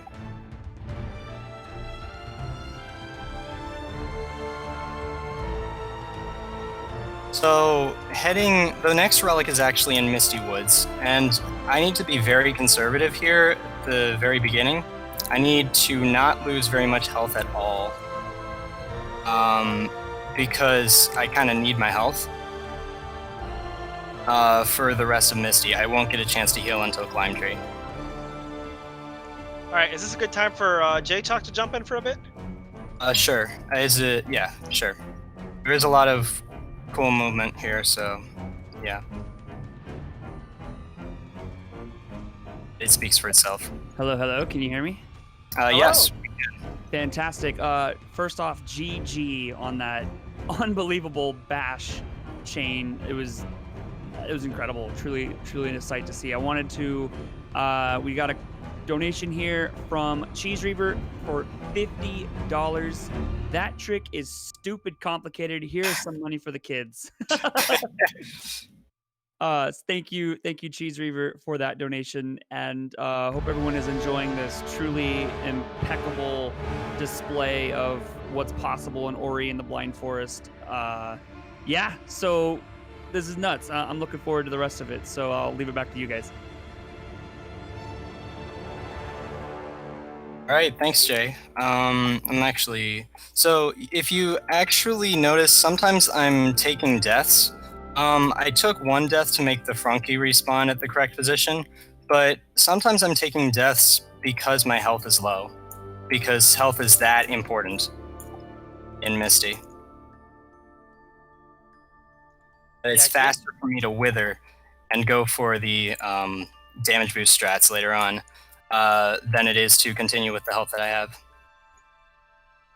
Yeah, Misty Woods is pretty tricky. That's an understatement. Yeah, there's actually a trick later on where Cosmic is actually going to manage laser on-off states while carrying an enemy. It's going to be incredible. Yes, I do the frog lure, the same kind of frog lure to get into Upper Valley, but through lasers that change with your jump. And that was the hardest trick for me to learn casually, but it is now no longer the hardest trick because it has a consistent setup. It's pretty incredible. Yes, but this relic, it's called Hysteria. It is the hardest relic. Just because, well, okay, the hardest trick is on Relic 9, Frenzy, which we just saw. But the hardest relic is Hysteria just because of this. It has a really hard series of tricks, which together are harder than the series of tricks needed to get Frenzy. So it's the hardest relic. Yeah, a lot of the other tricks we've seen so far have sort of been walk, walk, walk, do something, hard trick. Walk, walk, walk, do something, hard trick. But Misty is sort of just do a hard trick, and then now do another hard trick, and then do another hard trick. Do that hard trick into another hard trick. Yeah, and then after 5 hard tricks, you get a health refill. Yeah, so managing all the resources here, and so now we're to a point where just completing the trick isn't good enough. We got to be a little more perfect here. So now never mind. Forgot about the delay. Yeah, delay is tough. But it sounds like we're about to break out, so let's watch.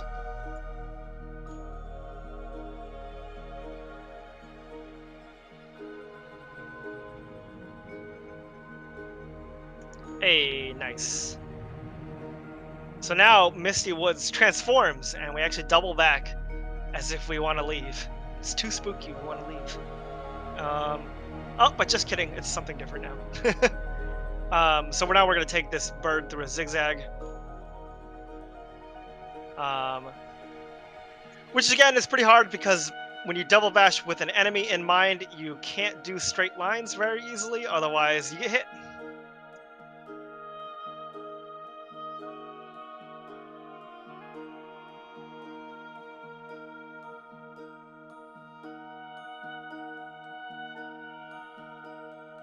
I actually take the time to get a lot of these resources because they're very precious. Because coming up, I'm going to have to go through the spike maze, or whatever it's called in the Ori community, I forget. With all like the question mark column or whatnot. Yeah, that thing. It's not nightmare that is. It's not very friendly at all. And without glide. Without glide, it's so much harder. So I just try to get everything that I can. Yeah, the question is going to be, can you make it through here? And the answer usually is no. Bash is just, overpowered. So, I mean, we'll be able to get through. Oh, we will. But there may be a few deaths. It is definitely not at all easy to manage.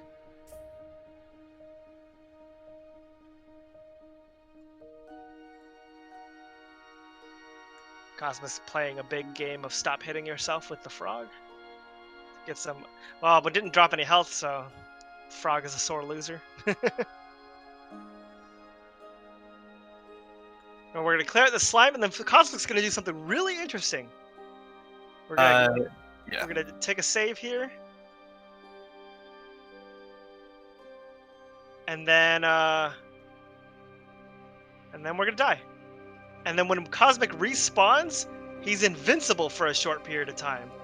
So, he actually gets to step on the spikes for free. So now we're going to try to make another save. So long as that slime lets us. I might have to make another. And Cosmic might need to make another save just to refill a little bit of health. But we'll see. He's giving it a good try. Got to get through this S shape right here without getting hit. As hopefully it's clear to see, any hit right now is making him explode.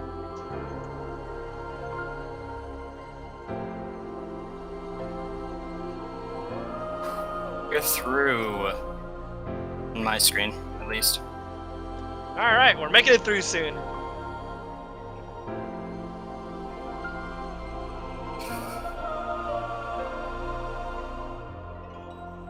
So we actually alluded to this trick earlier. Yes. So Cosmic is actually going to need to take a friend with him to the climb tree. So the climb tree is actually necessary for a few reasons. One, we don't have any health or energy. We need more health and energy.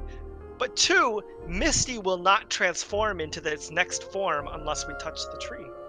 So, sure, just take the frog, blow up the ceiling, go to the tree, but if you just do that, you're stuck. We don't have climb, we don't have wall jump, we can't climb up that sheer wall with just bash. So, and Cosmic's gonna make a backup save because if you take the tree generates a save and we don't want to get stuck. So instead we have to take this frog, and this frog needs to be our friend for a little while. While we... the frog just sort of gets to watch us get the tree.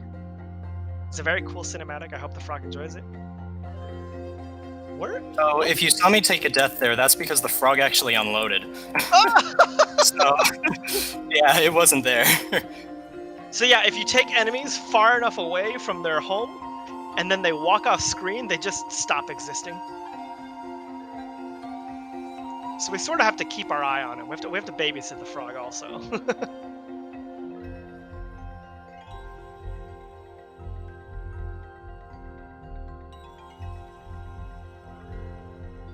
Okay, so now the frog is in sight. Good babysitting. So now we have the tree. We have our nice health and energy refill, and now we have to. We're gonna scare the frog over to this ledge here, and then we're gonna use the frog to jump out. Nice. So now we get to continue on to the next phase of our plan.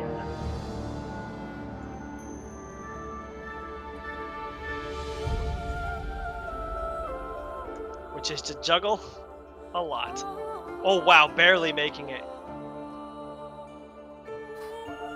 Now we're gonna carry this frog up here. Well, there's a keystone up here we need to get. Getting this keystone will, once again, activate a Misty transformation and allow us to go to the next stage. Great.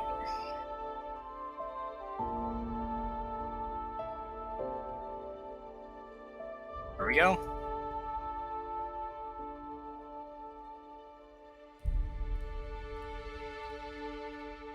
Okay, so these lasers that are coming up, they turn on and off in opposite patterns every time you jump. The problem is, after the puzzle, we need to go up. And as may have become apparent in this scene, we're not good at going up by ourselves. We need something to bash. So Cosmic is going to touch the ground and jump and meet the frog again, so that the jump changes the configuration of the lasers. So right here, jump, change the configuration of the lasers, bash up, jump, change the configuration of the lasers, and now we continue onwards. Yeah, so I'm actually going to do a risky strat even though I don't need to, because it looks cooler. So you might need to explain this one actually. Okay, well, we'll explain it when we see it, coming up in like 30 seconds or so. Because I am not sure what Cosmic is referring to, but I'm sure I can explain it as soon as I see it. But you'll know. So now we're behind a save anywhere. Oh, yeah, we're behind a save anywhere, which means, look, Ori is moving even though we're on a menu. If he buys one of these skills, he can generate a save wherever he wants. This includes in the air or on spikes, which is pretty powerful. So now so now he has created a save where he can bash off of this slime. The goal, oh my goodness, the goal is to land on a micro ledge. Hey, I did it. So give it 30 seconds. But Nice. also, He's if you gonna land notice, on I have 0 health. Yes, he has 'Cause I did 0 a health. zombie. I did something called a zombie Ori. Yes, if you save anywhere right after you die, you will still save there and come back with 0 health. And so what he's trying to do here is he's going to land on this ledge, and the ledge is... So normally if you land on a micro ledge, Ori is teetering, and if you're... where he's like sort of looking out at the ledge, normally if you're teetering, you can't save. But sometimes the ledges are just big enough to allow for saving, and so he got one right here. So now he needs to try to attract the attention of this bird. He's going to use a little bit of invincibility to jump off the spikes, attract the attention of the bird, and continue onwards. Onwards and downwards. And that jump to get the attention of the bird also uses iframes off of the spikes there. Specifically, the iframes you get after respawning. So you die, respawn, and you're invincible for a short bit. So right after he comes back to life, he runs off the ledge, kisses the spikes, and jumps off them. And with that, we have Hysteria. What a name. Yeah, it's pretty much smooth sailing from here.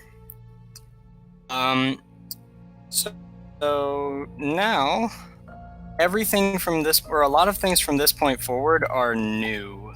A lot of them have changed since the old route, which had the personal best of 257.39. That route is now very obsolete, and my current personal best is now 156.56. So I have saved a full hour over my previous personal best in the past 2 weeks. To answer the chat, this does include the final escape, although we might not be going there when you think we're going there, but spoilers. We are headed to the final dungeon. Oh, speaking of which, I've now watched your run twice, including this one. Where is the Sunstone? It was that stomp tree. Oh, I guess I just missed it. Cool. That's all right. So despite having run this run myself, I totally don't remember where everything is. But anyway, Yeah, I don't blame you. he has the key to get into the front door of the final dungeon, so that's exactly what we're gonna do. Okay, and if you notice, I'll actually pull up the menu in a few seconds. But I only have 1 relic remaining, and it happens to be in Mount Horu. Also, where did that Frankie go? Oh god. I am missing a Frankie, and this is bad. I'm actually going to load a backup save. Weird. It's that bad. Yeah, we're going to just do that again. Fine. Yeah, you can do it with the Baneling. Let's not. Yeah, let's not do that. Just because I'm pretty terrible at taking those things horizontally. Vertically, it's fine. If I just needed to go up, it would be perfectly fine. No, Banelings are awful. You really don't want to be messing with those guys unless you actually really have to. I know. Trust me, I know. But like, oh my god. Imagine, like, I don't even know. There's an insane strat in Insane Logic that involves taking a Baneling from Lower Valley and going all the way to the right side of Valley to get the bird ability cell on the right side. Yes, to drag it all the way over to break a wall. It's pretty incredible. It's crazy. But it's in the same league as, like, some of the... It's in the same league with the hardest tricks ever conceived. So, like... Yes, which is a... which the original 3 are using a large series of zombie Oris to get through the spinning lasers in the grenade tree area. Actually, the insane strats, I'm pretty sure they don't use the zombie Oris. I'm pretty sure the zombie Oris are glitched. So the insane strat it probably counts as glitched, but I think the original 3 insane strats included that one because there's multiple and you have to only use just wall jump. I don't know. It's really weird. I've actually never done it. One of the other original 3 is Ginso escape with only triple jump. I have done that one, and I then made there's you do that one. and then huh? I made you do that one. Yes, you did. Cosmic here, by the way, is not only a good runner, but is also a prolific Plando maker, and has put me through my paces more than once. Oh, don't kill the froggy. And so yes, Cosmic actually did make me do an insane level trick in a Plando before. It was pretty fun. I quite enjoyed it. Especially even though I didn't think I could do it at first. That's kind of how a lot of these tricks start. You don't think you can do them, but with a little bit of elbow grease and a little bit of faith, any of you will be surprised at what you can actually accomplish. It's my favorite part about difficult seeds, is that it all always looks impossible before it's not.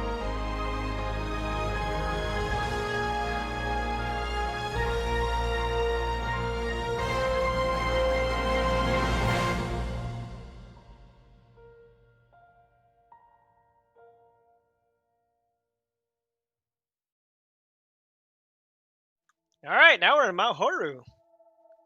Nice, fiery, warm. Right. Coming up is one of the changes to the route. Instead of doing a warp shot, I actually saved the warp shot, and I'm going to use mortar projectiles to get where I want to go instead.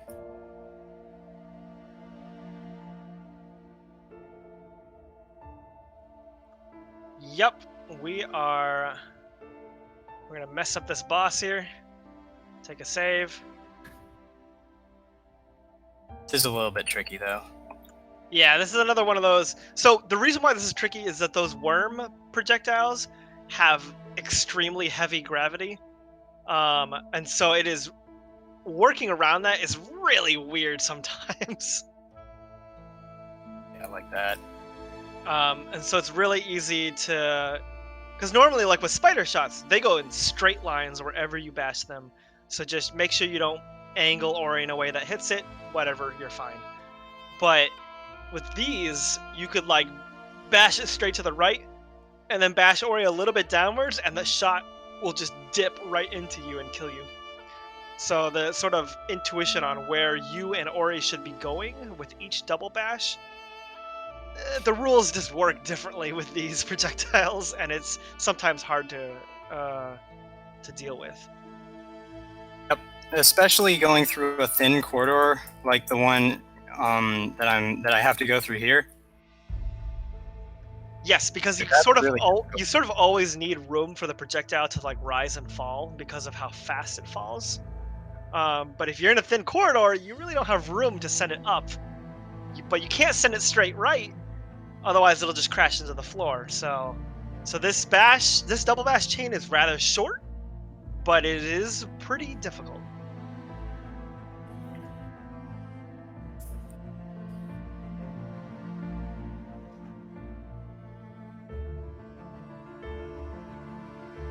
And now we have Mania. We have 11 out of 11. So, did somebody say Final Escape? Yeah, Final Escape. Yeah. So it's time to head to the Final Escape. We're teleporting there now. No, we're not. Wait, just kidding. Psych. We got some setup to do.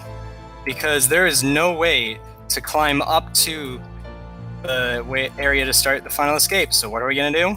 Well, it's an enclosed space. And it exists on the map, so we can bring a projectile there using arbitrary methods. Yep, just like we did with Ginso, we could just send a spider shot from somewhere else, all the way over, and grab it when we spawn the Final Escape room. J-Chalk wants to know when we can set the next runner up. It is good to note that this run does say all skills. Yes, the run is not close to over yet. There is and one thing, so you might think, wait, all skills, we only have bash, and you're right, we only do have bash. That will change soon, and the way it changes will open the map up enough for us to go on what has pretty much become a post game for this. The primary game is to just get to the end, get to the final escape. Final escape gives you one more skill, and it is actually possible to finish to the final escape with those 2 skills.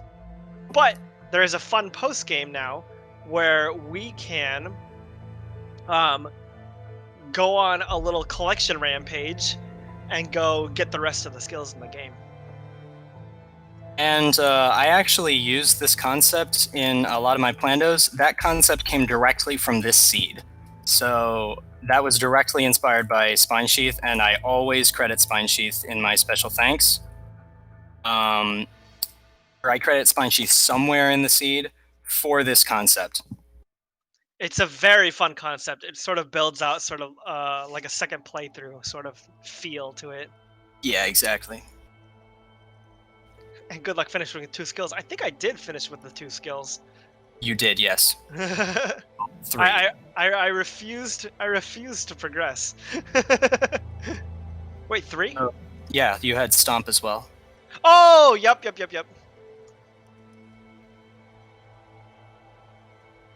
So now about, I think the projectile is going through Horu on your screen. Huh?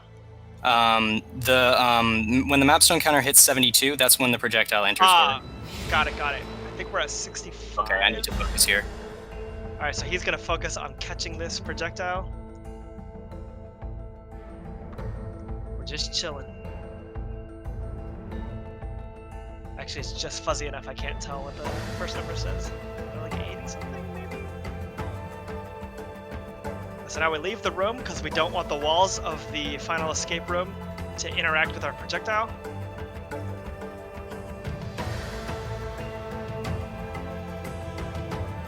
Checking. Oh, I realize why. So the final escape is actually way above Horu. So we waited in the final escape first to unload Horu, and then we wait in Horu second to unload the final escape. And now we took our elevator up. And fun fact, Kuro here actually has a present for us. Kuro actually has a pickup. In the vanilla game, it's Warmth Return, but for us, it's the most powerful item in the game, Grenade. Right, so now everything else is locked behind Grenade. So the first pickup that I'm going to pick up is Stomp, which is just to the left of Spawn. It's behind a light lantern. And there's a little bit of a funny story about Stomp in particular that we might get a chance to explain after the seed is done. But after that, I'm going to head to Forlorn and go for Climb, which is at the Forlorn health cell behind Stomp. Yes, so now we're just running around and we're going to start getting skills, and you'll notice that the game will start getting easier and easier to play. I'll go faster and faster. Because Cosmic will have the ability to actually move through the game normally.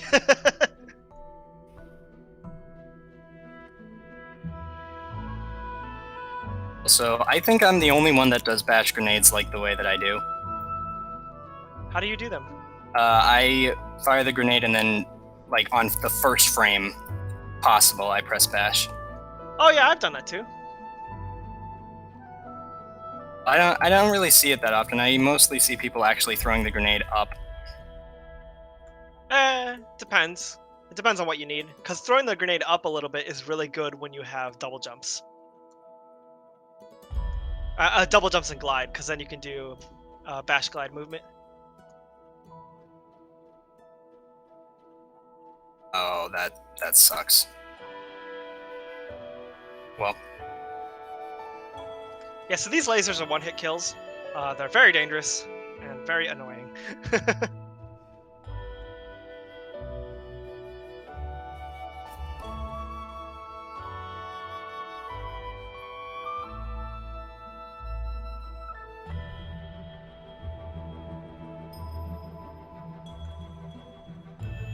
So yeah. Oh, I just realized something.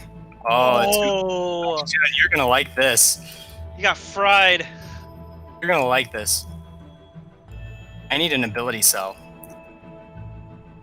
What, really? Yep. Or maybe not, but there is a way to skip grinding the EXP. There is an ability cell in the seed. Do you remember where it is? No. Hardest trick. That's your hint. Nah, I don't remember. But I'm sure we'll see it. I don't. Why do you need an ability cell in the first place, though? Because I need air dash, which costs 2. Oh, that is fair. So I keep dying and respawning at 4 1 GP, and I am not very happy. Yeah, you gotta remember to save. Yep. So this is why managing energy and remembering to save is important. Because if you make lots of saves, then mistakes suddenly don't matter. Not as much, though. You can sort of go in the wrong direction and make too many saves and then run out of energy, which can also be bad. So you gotta strike a balance between the two.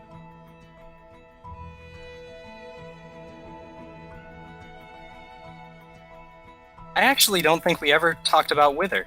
So if you see me just dying arbitrarily, that's because I can actually press a button to activate a bonus skill called Wither. We got it right before we got projectile tracking at the beginning of the seed.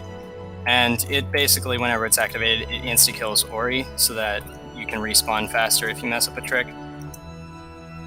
Yeah, it's a nice time save, especially the first time you're trying to learn a seed like this, and you're repeating tricks over and over and over again. Like those tricks that are like 5 minutes long. When you're first learning it, sometimes you know how to do the first 4 minutes of the trick, but you don't know what to do at the end, so you have to get to the end, try the trick, and if it looks like you're gonna fail, it's often easier to just wither and start over faster.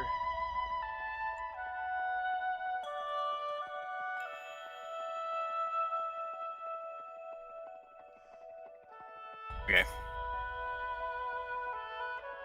Alright, we got a save down, so now we can continue. Hopefully these lasers will stop. Okay. Oh man, what a dodge.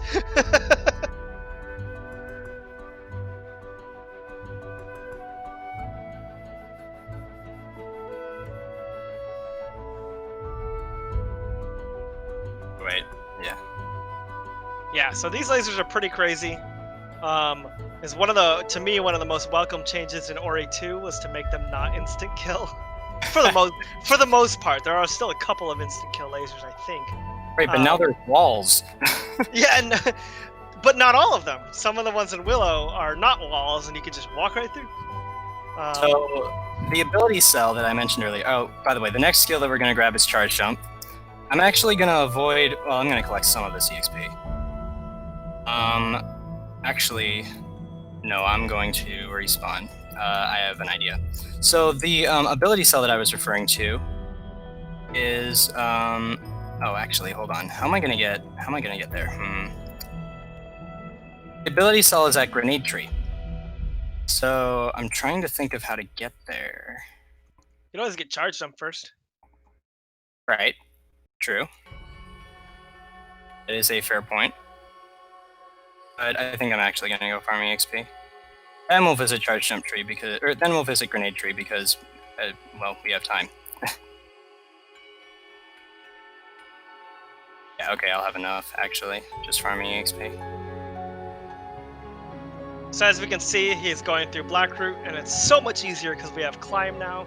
Those 4-foot high walls are no match for us now.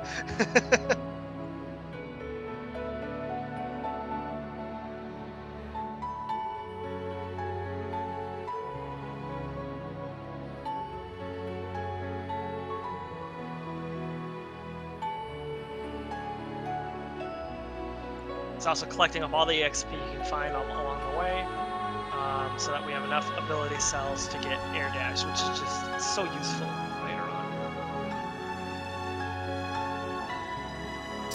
I might have enough here. Ah, darn. Oops, sorry. An airplane just flew over my house. So there's actually, if you time it right, I don't know if we've gotten to that point, but if you level up right before throwing the grenade, you can break some of the brambles and make it just a 1 throw. Oh, I didn't know that. Yeah. So I tried to time it there, but I was too short on EXP. Alright. No!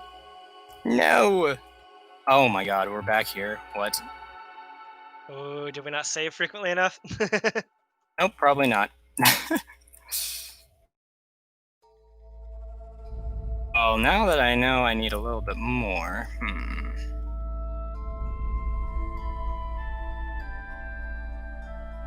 We can get it later.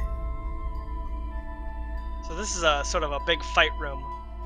And one of the easiest ways to handle these birds... Oh, but Cosmic's stuck. Oh, no! Oh, yeah, that is a long way to get sent back. Yeah. One of the easiest ways to handle those birds in the fight room is just to bash them into spikes. Send them spiraling.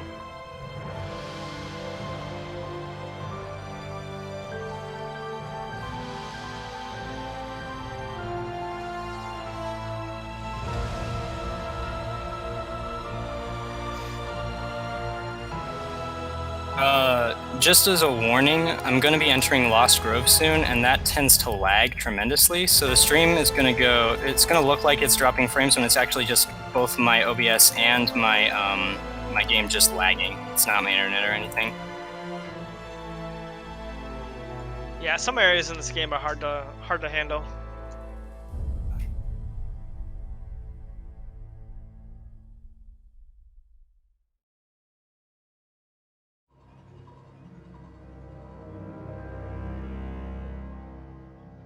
I haven't seen my strat for beating the fight room. It's pretty funny. Yeah, so first thing we're gonna do is send these birds down into their doom, into the spikes, and then we're gonna latch onto a wall, I believe, and then just hurl grenades at these guys.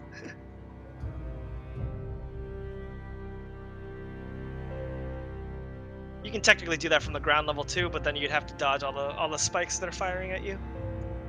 Wow. Okay, first try. And I died. There's actually a skip that I'm doing. Oh. Mysteries of Ori are about to happen. Please still be gone. It is gone. What the heck?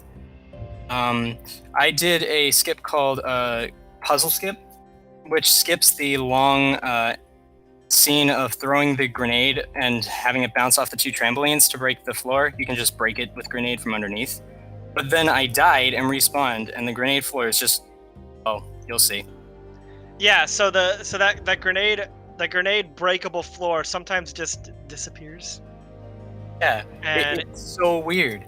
And it That's comes... the first time it's happened to me. I've seen it happen before, but that's the first time it's ever happened to me. And sometimes it alternates with each death, but sometimes it doesn't. It's difficult to explain why this actually happens, but it does. It just does, just Ori things. So now he's gonna open up this lever, and we're gonna get, I think this is charge jump. Yep. Which is gonna make moving through the world so much easier. I have grenade jumps now, so you might, yeah, if you could Okay, explain. yes, grenade jumps. This is why we got the skills in the order that we did. Grenade jumps require grenade, charge jump, and climb. So what you do is you climb on a wall. As you saw when you fought things, you can throw grenades while you're there, but you can also charge a charge jump on the wall. So what you do is you climb onto a wall, charge a charge jump, and then hit grenade, then jump on 2 consecutive frames, one after the other. And if you do that, you leave the wall at charge jump speed, but the game forgets to decelerate you, so you just keep going. It's my favorite trick in Ori 1, and we're gonna see one right here. Whee! Right into some spikes. And now we have dash with a perfectly timed level up. So now we have air dash. So now we schmoovin'. We got the schmooze. He's actually gonna go through the Ginso escape again, because it's actually a really fast way to get back to the stomp tree area. J-Chalk is messaging in Discord saying estimating how far we are behind. I am currently on pace to be done in about 11 minutes, or no, 13 minutes. Sorry. So that should give you some perspective. So about 220. 22. Yeah, 220 to 222 ish, somewhere around there. So yeah, we are kicking butt right now.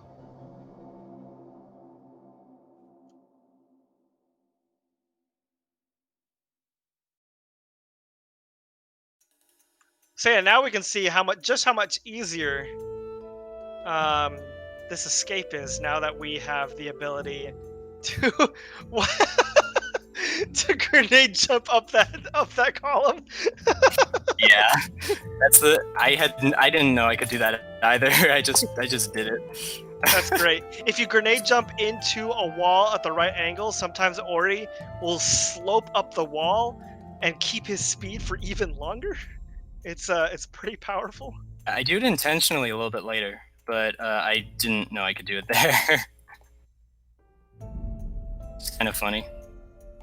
So now we're gonna open up a grenade locked area in the stomp tree area, and that will get us another key pickup.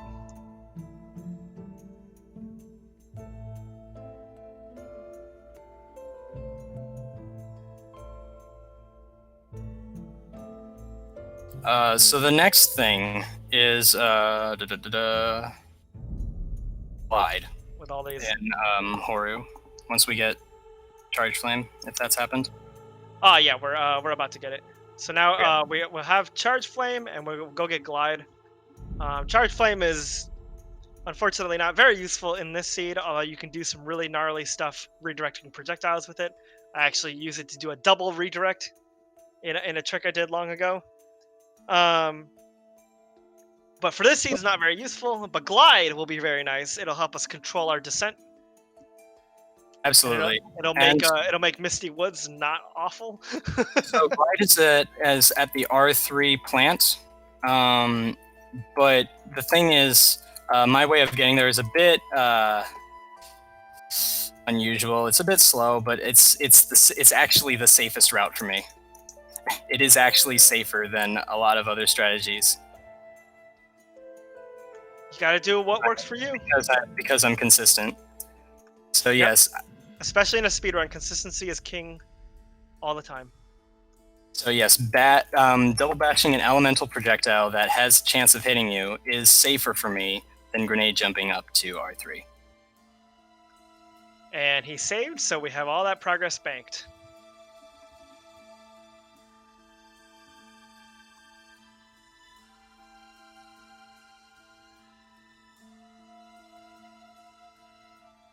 Okay, coming up is a rock push section, and there's a mortar and a swarm leading up to there. The mortar can actually snipe you, and I have died there to really? the mortar sniping you. I've never seen that before.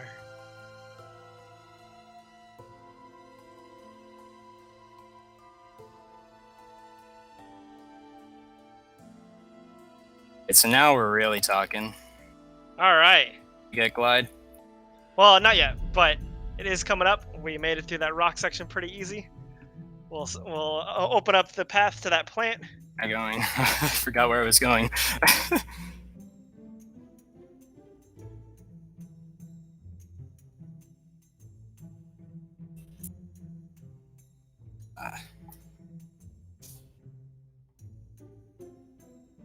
All right, now we have glide.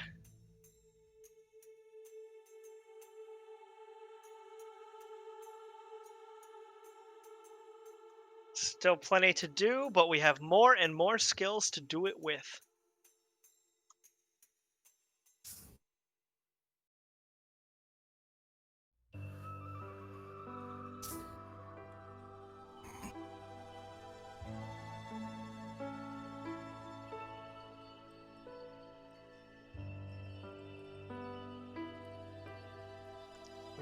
We're using a grenade jump to get most of the way up valley, just right away, nice and easy.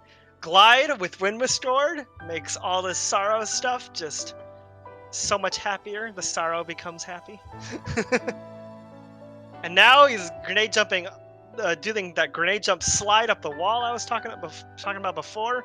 The It takes me redirection, a couple tries, but I eventually get it. the redirection of your momentum is pretty hilarious. What the heck? Okay, you need to see what I just did. That is what was that? Huh? All right, something weird's about to happen. This mortar projectile. Ladies, gentlemen, and everyone in between, watch what happens to this mortar projectile. Look at this. Whoa, it's going back and forth. The laser refuses to turn off. Oh, we grabbed the slime. We grabbed the slime again. And we make it. All right. Yeah. Clutch. I bashed off of the slime towards the projectile twice.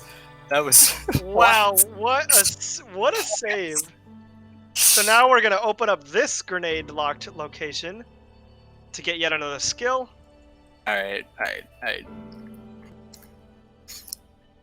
And that's wall jump. Ladies and gentlemen, we have the first skill in the game. Clap, clap, clap, clap. Now I'm gonna take a victory lap through Misty Woods. We're just gonna see just how much faster everything is. I think we have everything but one skill now. Yep, and that one skill is The best skill in the game. Debatable.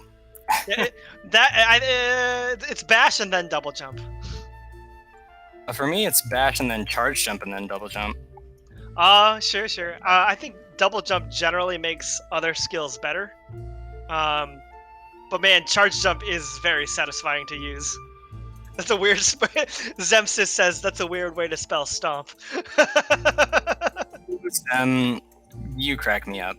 Zemsis definitely know. Zemsis and Spy Chief definitely know some very weird magic trickery with stomp.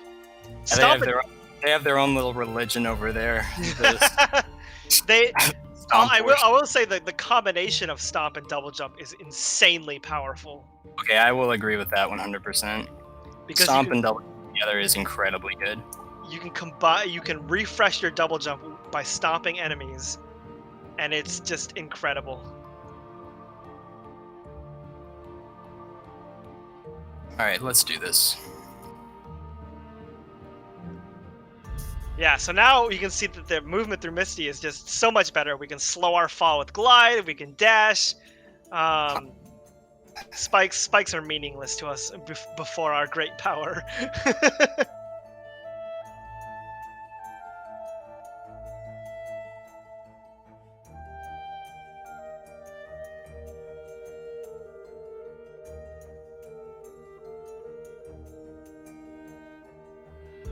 Oh, now we're gonna do this grenade jump. Whee! Hello. Hello. Hey guys, I just want to pop in really quick here.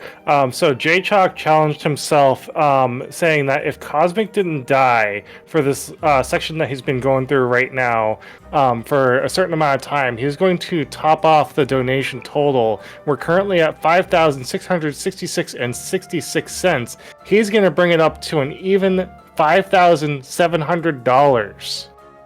Nice. Darn. It's unfortunate. I wish you had told me that earlier.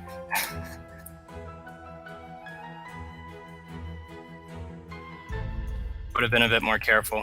Oh no! Well, no, you didn't die, so therefore he's hopping it off. Oh, previous 30-second delay though. No, I think you were talking about a previous section. Yes, a previous section, not your current section. Julio. So congrats, post the thing. You have done it. Awesome. So coming up here, double jump is actually at Misty Grenade, so it's all the way at the back of Misty. Yep, so we've had to go all the way through Misty Woods once again, but it's not so much a problem with the number of skills that we have. Exactly. And after double jump is, well, final escape. So we are almost done, everyone. Thank you all so much for watching and donating. This has been so much fun.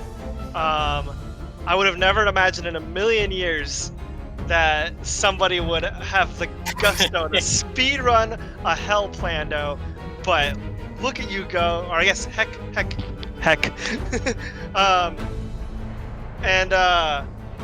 It's incredible. It's incredible what Cosmic has done here. I can't express enough how incredibly difficult each one of these tricks is. I originally approached it as things I only had to do once, and Cosmic has taken it to the next level and has created an art out of these insanely difficult tricks.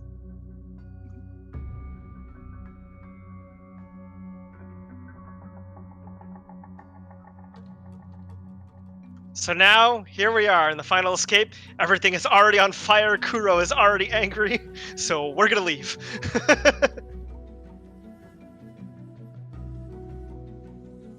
All right, so just during your escape, really quick, guys, I did set a chat challenge earlier today. We are trying to get to $6,666.66 before the marathon ends for the day. We are only $966.66 from hitting that chat challenge donation goal. Let's see if we can make it happen, guys. Go ahead and start your own donation train. Get yourselves hyped. Invite your friends to the chat who haven't seen this yet. Let's get this going. Oh, we got Kuro mad, but we hid.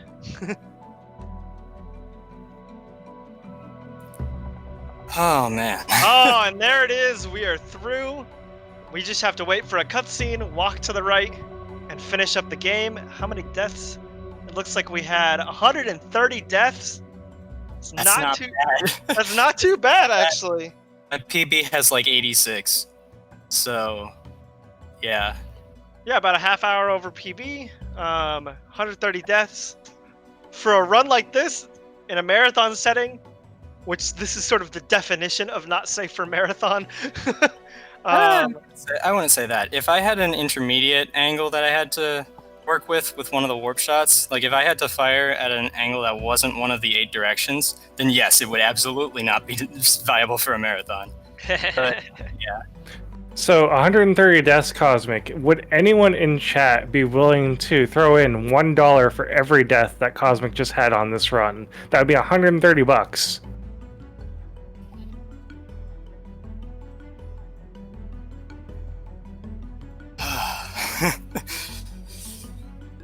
Oh man. Or we can get a $13 0 cent train going. Lots of 13 zeros. Oh yeah, we can do a $13 train.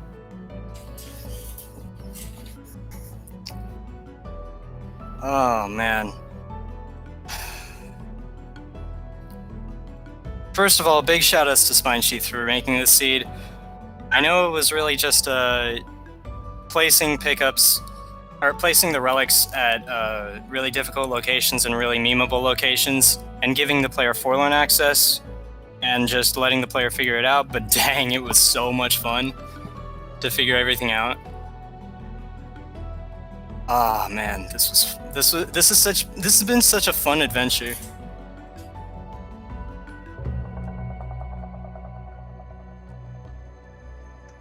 Good job. That was a great run, man. It was really fun to watch. Thanks for having me on for commentary. Yeah, no problem. I'm glad you were willing. I'm glad you were available. Yeah, it's been so incredible. It's all going to a good charity. Hello? Glad we've raised a good amount of money while watching this complete insanity. Thank you, everyone. Yes, thank you so much, Cosmic and Dr. Tuin, for truly a wonderful display of this Plando. I was looking forward to this the moment that Cosmic said that he could run it, and when I heard that Dr. Tuin was going to be on commentary, that really got me excited. You guys are both wonderful members of the community. We raised quite a bit of money. Lady Chalk going to start that $13 for the 130 deaths, $13 train right there. Thank you, Lady Chalk. Let's actually, before we have actually a little bit of time. Thankfully, Cosmic, you absolutely destroyed your PB. PogChamp, thank you so much. Well, like I said, it was my PB about 3 weeks ago. It's no longer my PB. My PB is now 156.56 with this new route. Wonderful, wonderful. But, with yeah. with that, we are, if I'm doing my time zones correctly, we're back on track, which is perfect. We're going to be setting up for Electronic Logic. They're going to be running The Joy of Kaizo, Beat the Devil and His Friends. Estimated on that is 45 minutes. Their PB is 37 minutes. We actually only have 3 runs left for the night. We have Metadog running Super DGR World, another Super Mario hack. So 2 of course. back-to-back. Oh, that's gonna be so fun. Yeah, it's going to be great. Super Mario hack, that's a 40-minute estimate. And then we're going to be finishing off day 1 with Chrono Trigger, Defeat Magus. Sorry if I'm pronouncing that incorrectly. Percent with Fate Firex. And that's going to be pretty exciting. Fate's a really awesome dude, and I'm looking forward to seeing his run. So thanks again, guys. Go ahead and say your goodbyes, and we'll switch over to the intermission. Thank you so much for watching, and my name is Cosmic Angel, and I guess thank you everyone for being here. It's really been a pleasure to run this. Yeah, thanks a bunch. Thanks for having me on. It was very fun. It's the first time I've ever done commentary for an event, so hopefully it wasn't too clunky. Great. It was truly great. And thank you all for anyone who's donated. This is a great cause, and I hope we keep the train rolling. Look at that, 13, let's go. Yeah, so I'll see you guys around in chat. Good luck to the next runners.